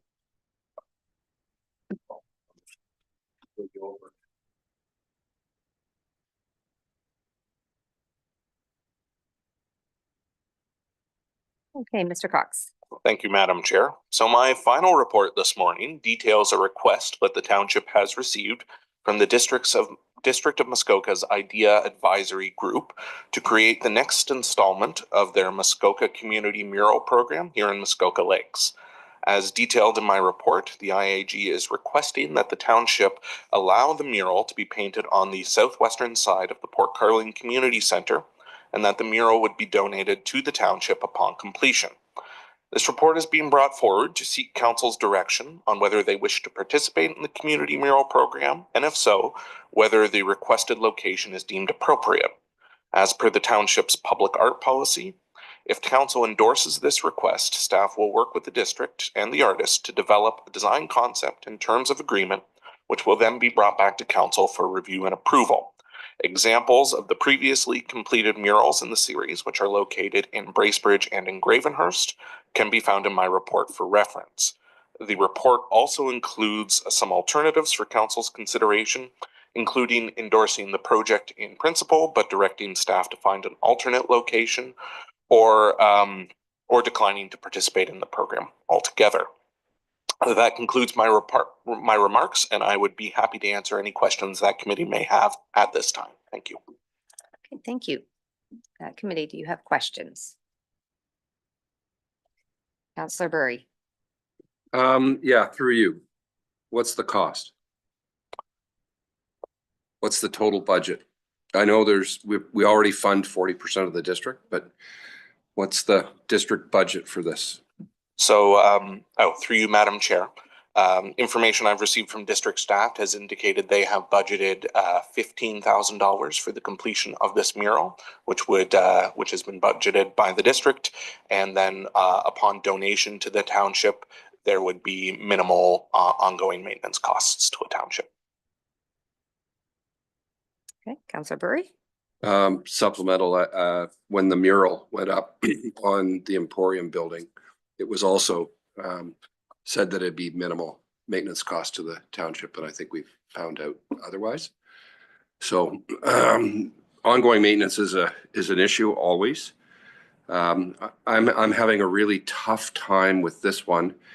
Not only that it's on a building that we're not even sure that we're going to keep because we haven't done our asset management plan. I suspect we're going to keep it, but I think until you've done your asset management plan, you really don't know. And I'm having a tough time watching the district throw money around for things when there are so much more need than a mural. Okay, so that was an opinion. I'm going to focus on questions and then we can. My opinion is always a question. Councillor Zavitz, Councillor Kent, and then Councillor Nishikawa. Yeah, thank you. And through you, not so much along those lines, but to James, this is not the highest profile location in the township of Muskoka Lakes, that in terms of traffic count. And one would think that of anything, you'd want a high visibility, high profile location to enjoy the visual, if you will. Can you tell us what other locations were contemplated, or was that even a thing? Is it, I'm not suggesting I have better locations, but I just would like to know what the practice was. Thank you. Okay, Mr. Cox. Through you, Madam Chair. So when we received this request, staff met with our counterparts from the district and the artist and provided them a tour of Muskoka Lakes. They were shown around the Port Carling Arena, the Port Carling Community Center, the library here in Port Carling. We did a walk through the downtowns of both Port Carling and Bala, as well as the equivalent facilities in Bala itself, the arena, the library, the community center there, so that the artist and the representatives of the committee had an idea of what potential locations existed. And they took that information back to their group, and this is the request that they came back to us with. Okay, thank you. Councillor Kent. I actually had the same comment that Councillor Zavitz had, which is I don't like the location. It's off the beaten track. It's not the center of town. It's not that staff and employees wouldn't see it, and occasionally meetings down at the community center, but it would be nicer if it was a place that the rest of the community on a daily basis would see, such as the one on the side of the building in central Port Carling. Just an aside. I also am concerned about ongoing costs, and I think if we were to do it, they need to guarantee a certain amount of maintenance every year that would go along with it. So that it's a complete freebie to us, that's fine. Make it a complete freebie to us. So what I will do at this point, I don't see any other hands up. I will read the oh, wow. I did. I apologize. I was going to read the resolution because there were merging questions with comments. So perhaps I can do the resolution and then I'll go to you first. And moved by Councillor Zavitz, seconded by Councillor Kent. Be it resolved that the Township of Muskoka Lakes commits in principle to the installation of a community mural by the District of Muskoka's IDEA Advisory Group as outlined in report DSES-2025-009, and that the Township of Muskoka Lakes endorses in principle the installation of this mural at the Port Carling Community Center, and that staff be directed to work with the IDEA advisory group to develop and design concept and terms of agreement for the community mural and report back to committee for review and final approval at a later date. Councillor Nishikawa. Thank you. I want to grab hold of this. I love these murals. I've seen where the others were installed. I appreciate them. They are on a busier track as far as the one in Gravenhurst. Well, both of them are in busy, but both locations. So I would just like to find a new location. I am curious though, sorry, James. Like there's even a couple of private locations that I think are important as well. This amount of money does not concern me about doing touch-ups and things. We've had murals on our arenas in the past. But I want to find the right location. And I don't feel that the other problem I have with our community center building it specifically is we have put a ton of maintenance into painting that building over the years. And I just think it's coming back again, because again, there's not great overhangs on that building. It wasn't constructed in the Muskoka way to protect the building. So I don't know that this is the right location, but I am curious and to find out and to look at opportunities in other locations for sure. And if we can do it in a private setting as well. I'm just suggesting, if I was to give you an example, the CN Bridge or the CP Bridge in Bala, for instance. There's lots of areas that could show up nicely, but again, that's a conversation that we'd have to have with them, right? Thank you. Okay, thank you. Councillor Roberts, then Councillor Bosemarth. Thank you, Madam Chair, and through you, before I make my comment or thoughts to Mr. Cox, can you remind committee the theme of this mural? For you, Madam Chair. So the design of the mural has not been completed yet. You'll see the examples of the other murals in the report. They are all designed around themes of sustainability and the history of Muskoka and inclusion and things like that. The exact design of this mural has not been finalized yet, because that will be dependent upon getting approval to use a specific location will influence the design. Okay, Madam Chair, my comments on this are, they had come up a couple times, is that that building may not exist in a few years. We have to still, I'm just saying, we don't know what we're going to do with the arena. And when you do that, you might want to do other things. I love the idea of this sheet of canvas to the public. I agree it's not the right location. I think we should try to find another location. I don't know where. You're going to find you need a big area. Maybe 2 murals someplace would be an idea, but I'd be in favor of trying to see if we could find another area where we could get a good message out, which has a lot of foot traffic or road traffic. Thank you. Okay, thank you. Councillor Bosemarth. Thank you, and through you. Do we have any influence over the theme? And the reason I ask is because our township is a predominantly lakefront property township, not completely, but there's some recognition of the lake in one of these. And would we have any ability to say, here's as a council, we'd like it to have this theme, or we'd like the theme to relate to our township in a directed fashion? And through you, Madam Chair. So my understanding from discussions with the artist in the district is that they are open to all input regarding the theme of the mural and elements to be included in it. Part of the reason that the program was structured the way it was, and that there is a lead artist who has expertise doing murals, large scale works like this. And there is also a supporting artist who is a local Muskoka based artist who has familiarity with the area, knows the area's history and culture and style, and essentially serves as a consultant on the design of the murals to ensure that they're accurate and legitimate to the local context. Okay, thank you. Sorry, did that answer your question? It does answer my question. I guess I could just make a comment. I don't think we should be concerned about the movability of the mural. I mean, if we ended up putting it on this building, they made it quite clear that they're going to put it on panels and therefore it can be moved. So I'm not particularly worried about that. I'm trying to think of another location that would be better than that one, but I'll leave that to others to figure it out.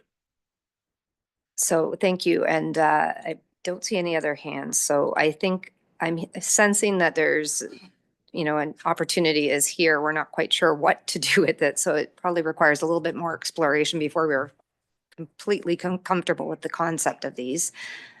Personally thought Councillor Nishikawa's idea is an interesting one, simply because the train is something we've identified even through our CIP. That bridge isn't particularly sightly. I don't even know if that's feasible, but it's just an interesting idea. I think if I could just ask committee for 2 minutes, staff are going to help me reshape the resolution to perhaps give us an amendment, because I think the location is the key thing that I'm hearing from his. So, no, not just not just location. I think that, at some point, the money has to stop. The district has added about $250 million of additional budget over the next 10 years. If we add the $77.3 million for local share, Fairvern's overrun, and the potential headcount for the new Fairvern, which I don't think people have grasped. $250 million over 10 years. So yes, this is $15,000, but if we don't start somewhere to say that we need to be really fiscally prudent, and is a mural more important than housing somebody?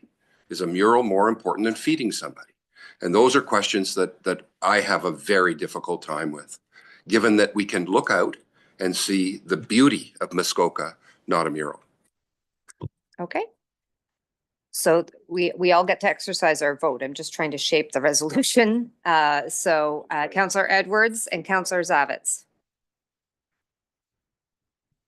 I'm a little concerned about taking over the maintenance of it, because I know our mural downtown by the locks has cost us a fortune over the years to keep it up. So at this time, I agree with Councillor Burry. Maybe we don't need this at this time. Thank you.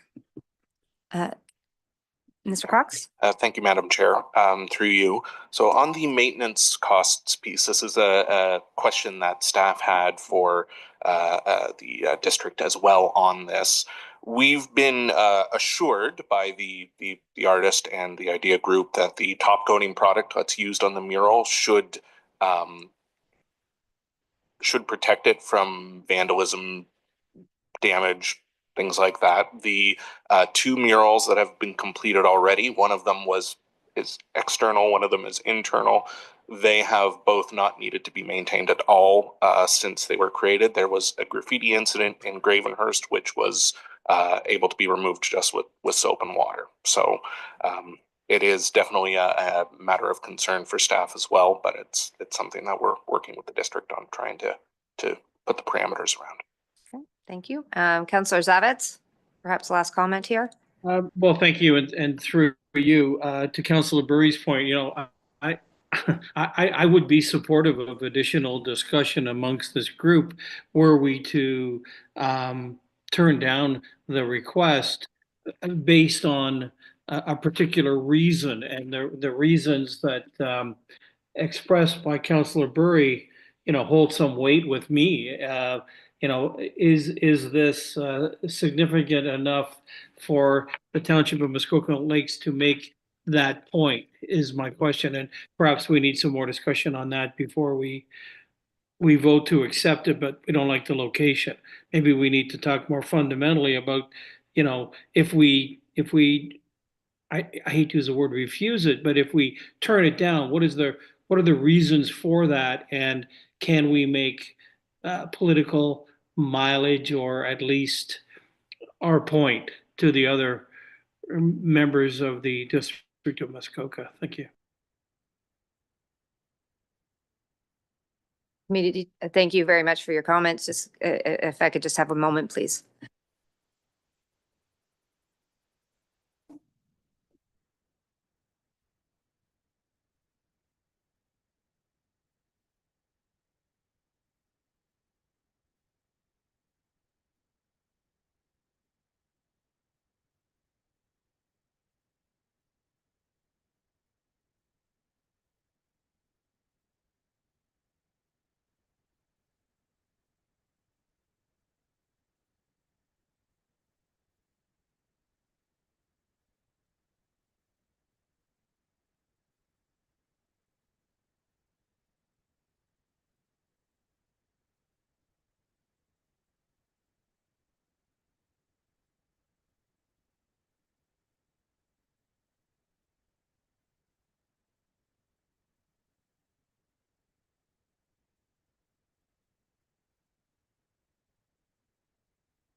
Okay. Thank you. Thank you for that time. We want to make sure that there's been a lot of time and effort that's gone into this thus far, and some really interesting discussion around the table, and everybody has the opportunity. That's why we are here to vote according to our thoughts. And so we've tried to take what we've heard and shape an amendment. So prior to me reading this, so perhaps CAO can help us navigate the next voting cycle here. Thank you. Through you, just to clarify, so that committee is very clear on sort of the path or the vote and what you are voting on. You'll note in the staff report, and I think it was purposely done by Mr. Cox to separate the three parts. And what we've done is essentially, we're hearing concerns, I think, around a number of things, but predominantly the location, as well as the maintenance. So the draft resolution or the amendment that we have would strike out the second part, which would be township's support of the location on the community center.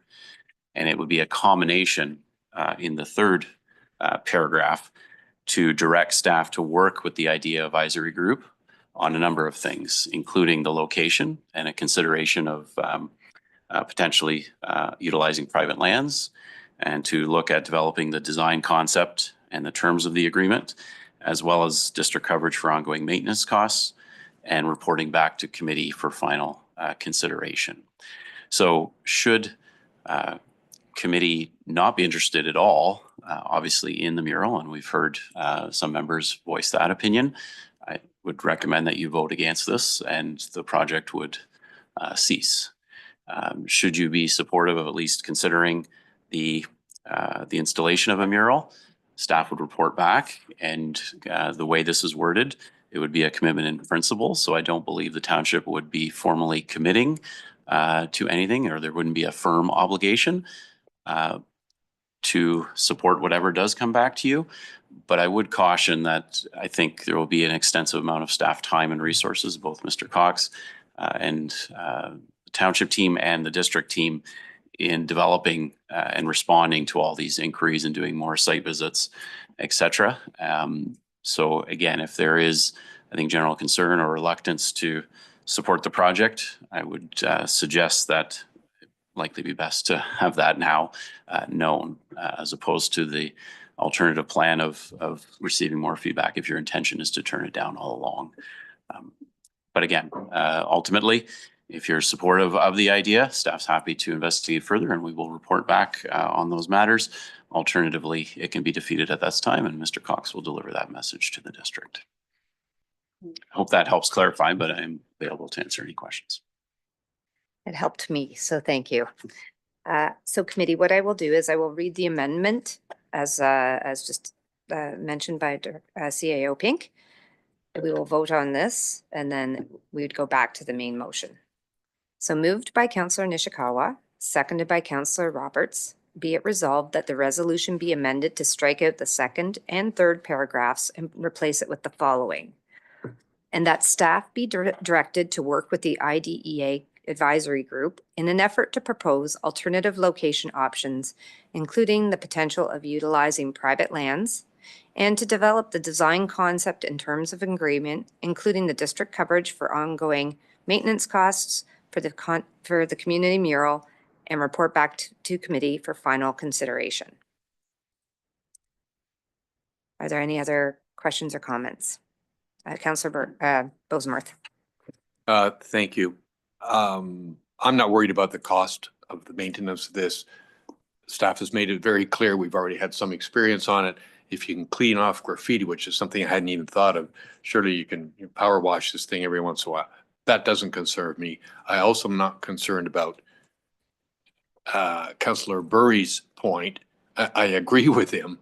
I just don't think this is a way to express our discontent with it. That money is in a pool. If we don't take it, somebody else will. It's not, I doubt very much that we'll send it back. The only way we could do is they say, instead of sending us a mural, send us the money. That's not going to happen.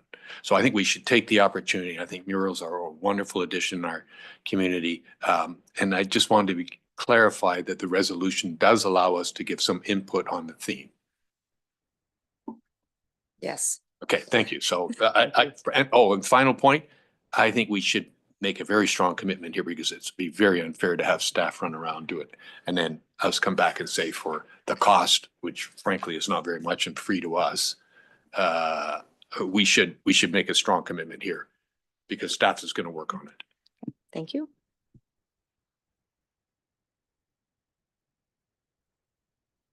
Okay. I did want to note that the first paragraph does remain in the original resolution, which is that it would commit in principle to the installation of a community mural. So it would capture, I think, what you were just saying there. Yeah. Maintenance costs, I guess, easy. Yeah. Okay. So are there any other questions or comments?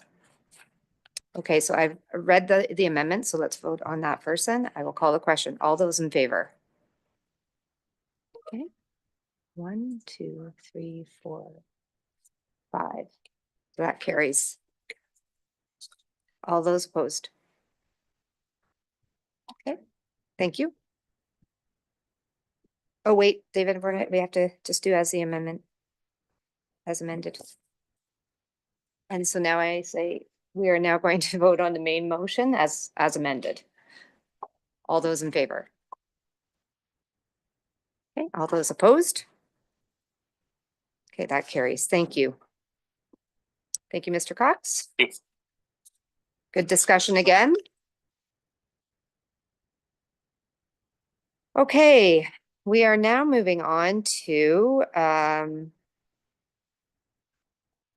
we don't have any unfinished business. We are going to be moving now on to our new business. And as mentioned earlier today, we did have a supplementary agenda on the Northern Community and Businesses investing, and I'm not sure who's taking the lead on that one.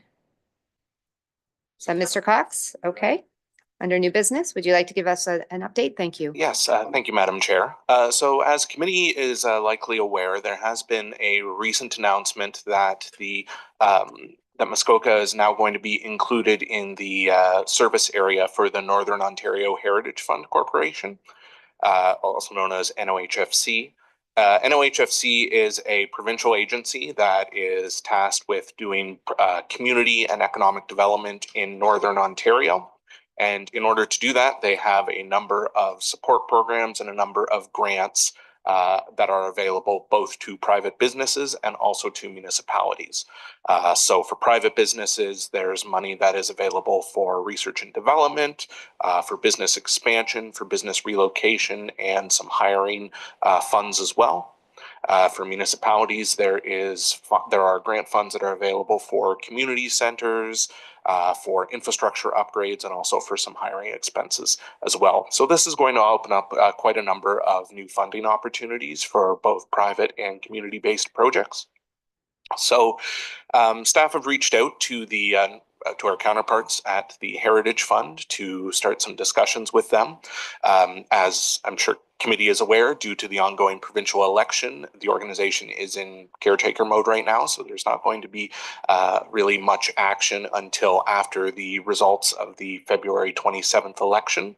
But they have indicated to us that they will be doing fulsome outreach to the municipalities that are in the expanded service area in March, and we should have an update on what exactly the implications are for Muskoka Lakes for committee after that time. Okay, thank you. So I suspect we might have future questions from committee unless anybody has a direct question right now. Okay, seeing none, thank you very much for that update. On to 12B, which is our district council budget follow-up. I'm not sure, Mayor Kelley, are you taking the lead on that or? I can, Sorry. more responsive to the question. Sorry. Sorry, through you, I can do that if you wish, either responding to questions or deal with straight up, as we talked about earlier. We're calling it a 2-year budget. I suspect very strongly it looks a lot like a 1-year budget with a forecast behind it. There were when we approved the 2-year concept, there were certain issues that were hurdles that were supposed to be cleared. And the argument was made that they hadn't cleared them. But at the end of the day, the budget was approved. I believe there were 5 votes in opposition. 4 from around this table and 1, I believe, from Huntsville, but it was not a recorded vote, so that's neither here nor there. I do have the numbers, not right here. Yeah. So essentially, district's increase was held to 4.9%, which sounds a lot more impressive than it is when you look at the dollar increase per $100,000. Our township increase was 8.9%, which was $13.19 per 100,000. The district increase at 4.9% was $14.32 because the percentage is on a much bigger pie. So our out of pocket as residents will be increasing faster and more at district than it is at township. In addition, there's a new charge, which is the local hospital, local share. I believe it's $6.31. No, actually $7.68 per $100,000 for the local share. And the school board stays flat at $153. There was no increase. I think that's the second year in a row, if I'm not mistaken. More than that? Yeah. So the school board has held flat. So that's the budget in a nutshell. We don't have to debate or understand the merits of a 2-year budget because it's not in front of us. But the challenge for district in October, November of this coming year will be, we have no understanding of what's expected of anybody in terms of reviewing the underlying assumptions for the 2026 budget. We will have to review them. We can't forecast 6 months out, let alone 2 years out. So sometime towards the end of this year, that second year budget will come back under the microscope. It's not clear to me. I don't think it's clear to anybody what the level of diligence that will go into that is going to look like, how much additional work will be, whether it'll be led by council, which is my fear. It'll be up to council to decide what gets looked at and what doesn't, and who's going to do the work. Because if you believe we have a 2-year budget, then the work's done for 2026. But it really is unfair to the taxpayer to say that, I think. Thank you. Councillor Nishikawa. Thank you. The mayor reminded me, I'm just preparing my income tax like everybody else, getting all the documents ready, and I was reviewing a municipal tax document and different things, and I thought, oh my, the whole district portion is getting out of control. And what am I getting from it? And then I thought about my neighbors and my neighbors on the water, my neighbors that have to pay extra to get their road maintained. Which they're more than willing to do. But quite frankly, any service that the district is supplying, which was garbage pickup, they're not getting properly, in my opinion. And so I would just say, as a councillor, I'm very, very disappointed at the service deliveries that we're preparing to give to people in Muskoka Lakes. I think that should be looked at a little closer.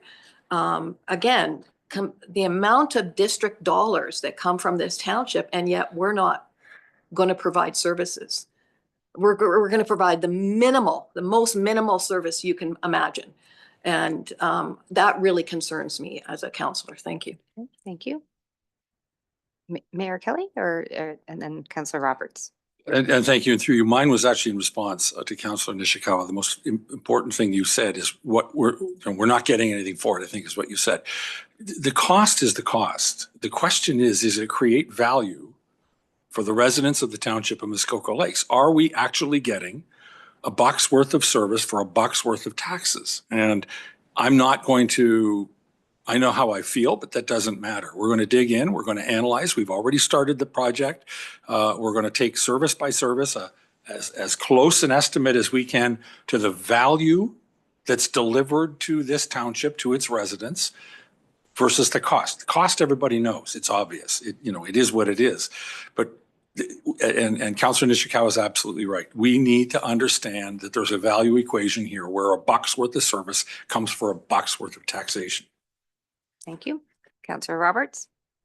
Thank you, Madam Chair. And I'm going to come back to one of the mayor's comments there. But since the first day I sat in this chamber, I've heard that, we're paying X percentage, whatever it is. It's much more than everyone else. And I know that there is a marked difference, in my opinion, with this council and the members that are on district attempting to understand the value and get the values that's happening. We need to do something tangible. It's like the so what question. We've been talking to it for 6 years, or that I've been here 7 years. And I heard you say we are looking at the services. Who is we? Thank you. Thank you, and through you, we can't work. Well, I mean, I suppose we can in a public forum. What's going on right now is 2 or 3 or 4 people who have access to the budget and the budget papers and some information on that can approximate or stand as a proxy for the value we get are doing the math.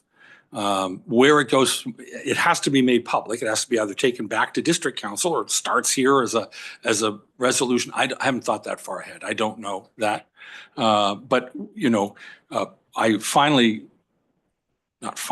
just recently took delivery of all of the working papers and staff reports that went into the, I think it was called council composition review that was done a year ago, not a year ago, a term ago. You know, helpful, insightful information in terms of the kind of thought process that went into it. To be honest with you, I just got it last week. So I haven't had a chance to wade through all of it. Great weekend coming up for that. You know, it can't be based in emotion. It's not an emotional outburst. We could kind of get trapped, I think, and accused of being unduly emotional. If there's an emotion, it shouldn't be whining or you know, it's really just a matter of fact. This is a bargain. This is an equation that says you pay for the services rendered. And to the extent the services rendered don't value to an equivalent of what you're paying, something needs to be addressed. We should never be just the ATM for a larger group of people who are getting the benefit of the funding we provide. The hospital, which I can kind of separate out because the hospital is separate, you know, not really separate, but it's administered separately. The hospital bill here is going to be inordinately expensive. First of all, we have some very prominent local residents who are already making sizable contributions to a new hospital through the foundation.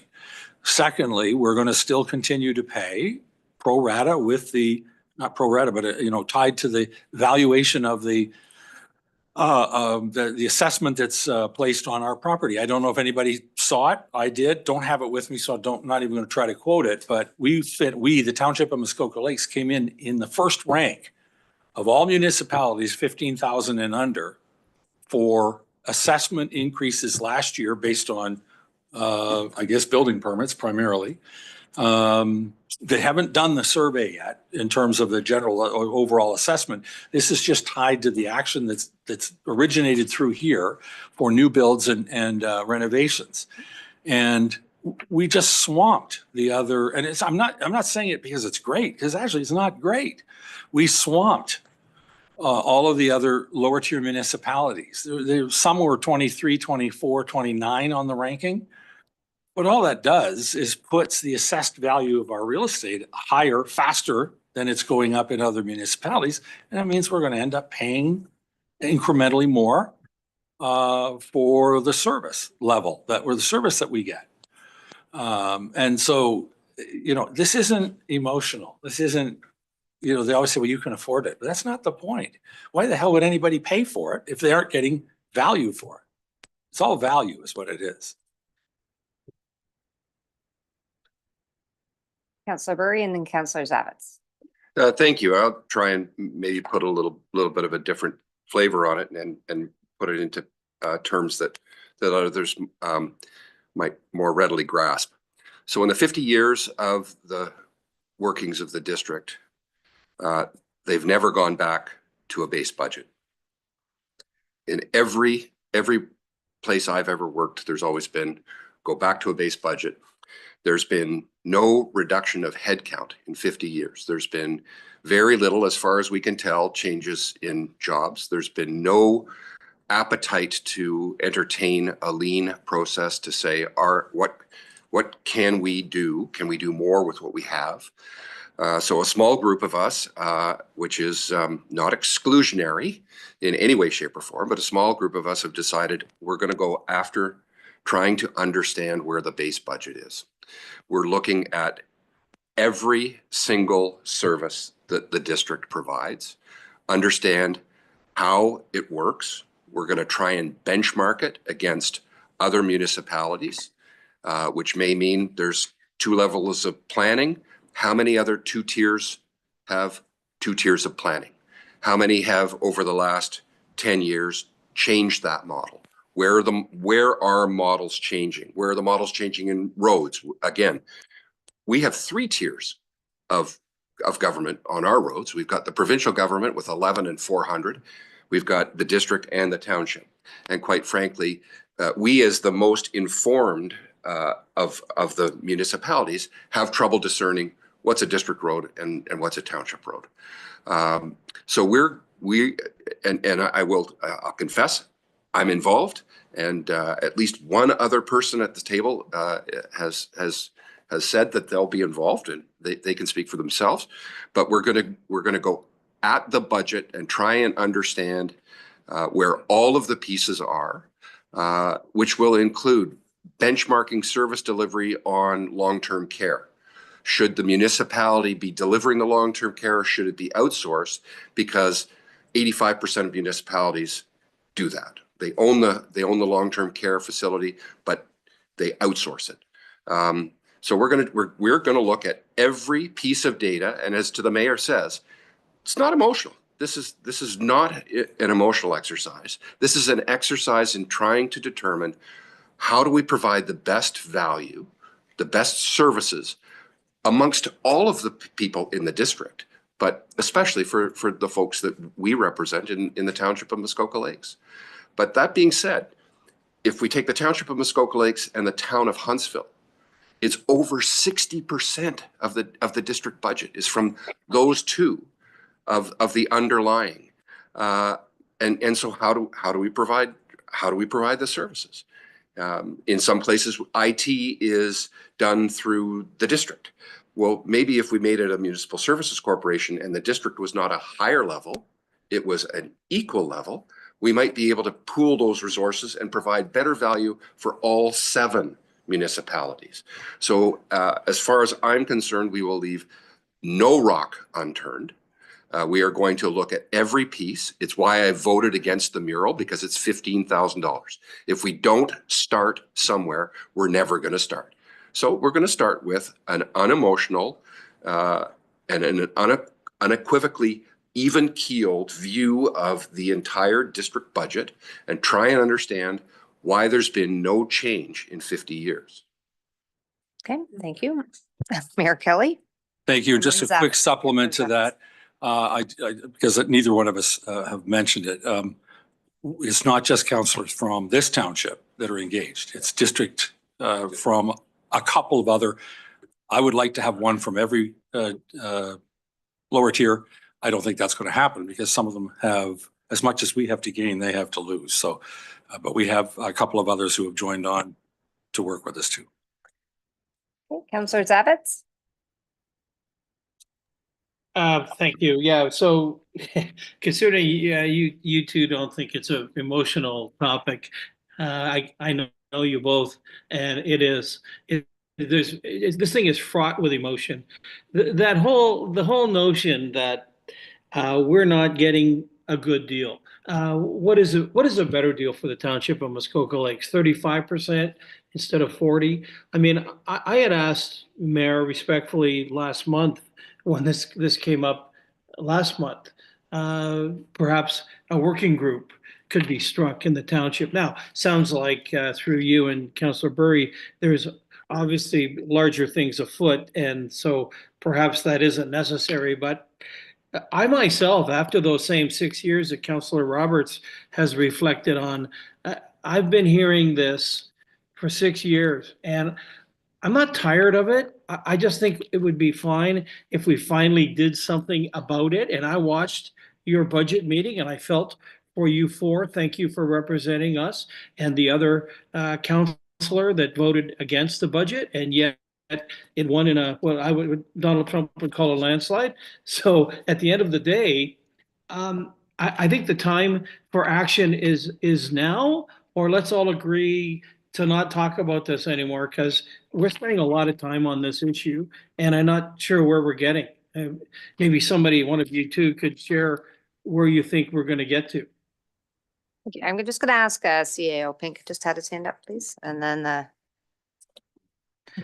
Thank you. And sorry to interrupt. I don't mean to halt the conversation, but I just wanted to point out, just in particular, since the last comment was not to pursue this matter, in the previous Township Muskoka Lakes strategic plan, there was development and implementation of an inter-tier engagement and advocacy strategy to get more value out of the district. Now, unfortunately, I question how much progress was made in actual implementation. However, in the current strategic plan, again, an update to that strategy and plan and implementation of it is again noted as a key objective, and it is on my list. Again, it's a tall task, but it is our plan to attempt to move that needle. And it is noted in your strategic plan. So again, don't want to stifle the discussion. I think it's a good one to have. And we can look at a working group, but I did want to highlight that it is in the strategic plan. I do plan on bringing annual report cards on our progress. We're making good progress on a lot of initiatives. This is still one that we hope to, again, move the needle on as a hard a challenge as it will be. okay, thank you. Are there any other questions or comments on the district? Two quick questions I have. I believe at that meeting, there was also a discussion on the strategic plan. Within the strategic plan, it was interesting, Councillor Burry, you brought up the idea of the lean processing, which it seems like we're trying to do individually as a group, that there hasn't been any kind of expressed interest. Is that in the district? And you don't have to answer me right now, but the idea, essentially what I'm hearing is the desire for a service level review and a lean process review, which kind of validates that we're on the right track here at the township. Those are two initiatives that we are doing, but there hasn't been any interest as of yet, is what I'm hearing from the district councillors. So an interesting thing to note, again, not to be responded to right this moment, but as we look to the district's strategic plan, which then again directly links to this budget, I think that's the important starting point. Our CAO just mentioned our own strategic plan. So for those who don't see their value in those plans, that to me indicates the importance of it, because that will be the catalyst or the start of any kind of, and I will go back to Director Donaldson's comments, any kind of internally sponsored cultural change. When you said lean process, that was the first thought that came into my mind. I think that would be a really good starting point. So Mayor Kelley? And thank you. And through you, the obvious problem is if we had a vote tomorrow on a lean process, I suspect we would be the same landslide we lost on the budget. We got to be sort of circumspect about this, but if there's actual value to be gained, it's a fixed circle. If there's value to be gained on one half, then it must deflate value on the other side. Somebody's got to start paying their share if we're paying more than our share. Yep. And that's the challenge, is that we're always disadvantaged by 4 or 5 votes that'll stand up for even a review. Yep. Because I don't think it's contemplated. I've not heard of any push to do anything lean, or I may have to flex the old white belt myself. But I don't see it coming or initiated from a district. And I know if we brought it up, it would just be on as fast as we could bring it up. Okay. So looking at the time, I don't want to take away from other of the District of Muskoka updates. Is there any other questions for any of the other meetings that happened last month from district? Okay, I'm not seeing any. Any community events? Councillor Nishikawa. We will be holding a pancake breakfast in Torrance on the 22nd of February. And hopefully folks will enjoy themselves and bring community together. I'm sorry, what was that date again? February 22nd. Thank you. 9 o'clock in the morning. Noon. Piss off. Sorry. Okay. Thank you. Okay, thank you. Show up at noon, yeah, or there'll be nothing. Okay, so are there any other community events? Okay, not seeing any. I think we had on the supplementary agenda, thank you for the reminder, item 12E. which I believe is you, Director Roshi. Thank you. Through you. Just a very quick update as the communications department works through the communication strategy that was adopted last year. Something new that you're going to see after this council and committee cycle is that we are implementing as soon as possible after the meetings end a council and committee highlights. So that will be just plain language, council and committee highlights of everything that happened. It won't necessarily talk about every single item if it was just very administrative. But it'll be available to the public. So on our website, it'll be circulated to council, it'll be circulated internally, and then to, we have a lot of lake associations or members of the public who have asked to be on our email list to date. So something new that we're embarking on this year, and you'll see that come out probably early next week. Wow, that is, thank you. That's great. Well, so we say thank you now until the first one comes out and we all get questions. Okay. Moving on, I don't see any other items. So I think I can adjourn. And we can have lunch. And Mayor Kelley, would you like to start at 1:15 to give everybody an hour? Mayor Kelley? Thank you. I'm good to go at 1 o'clock if anybody, unless there's a obligation if staff wants, just let's do it at 1 o'clock. There's weather coming in. So. Weather, okay. Moved by Councillor, so 1 o'clock, I think weather is a consideration for a lot today, so we'll start at 1. Moved by Councillor Edwards, seconded by Councillor Bosenworth. Be it resolved that this meeting adjourn at 12:15 p.m. And that the next regular meeting of the General Finance Committee will be held on Wednesday, March the 12th, 2025 at 9 a.m. or at the call of the chair electronically from the Council Chambers Municipal Office in Port Carling, Ontario. All those in favor? That carries. Thank you. Have a great lunch and we'll see you in 45 minutes.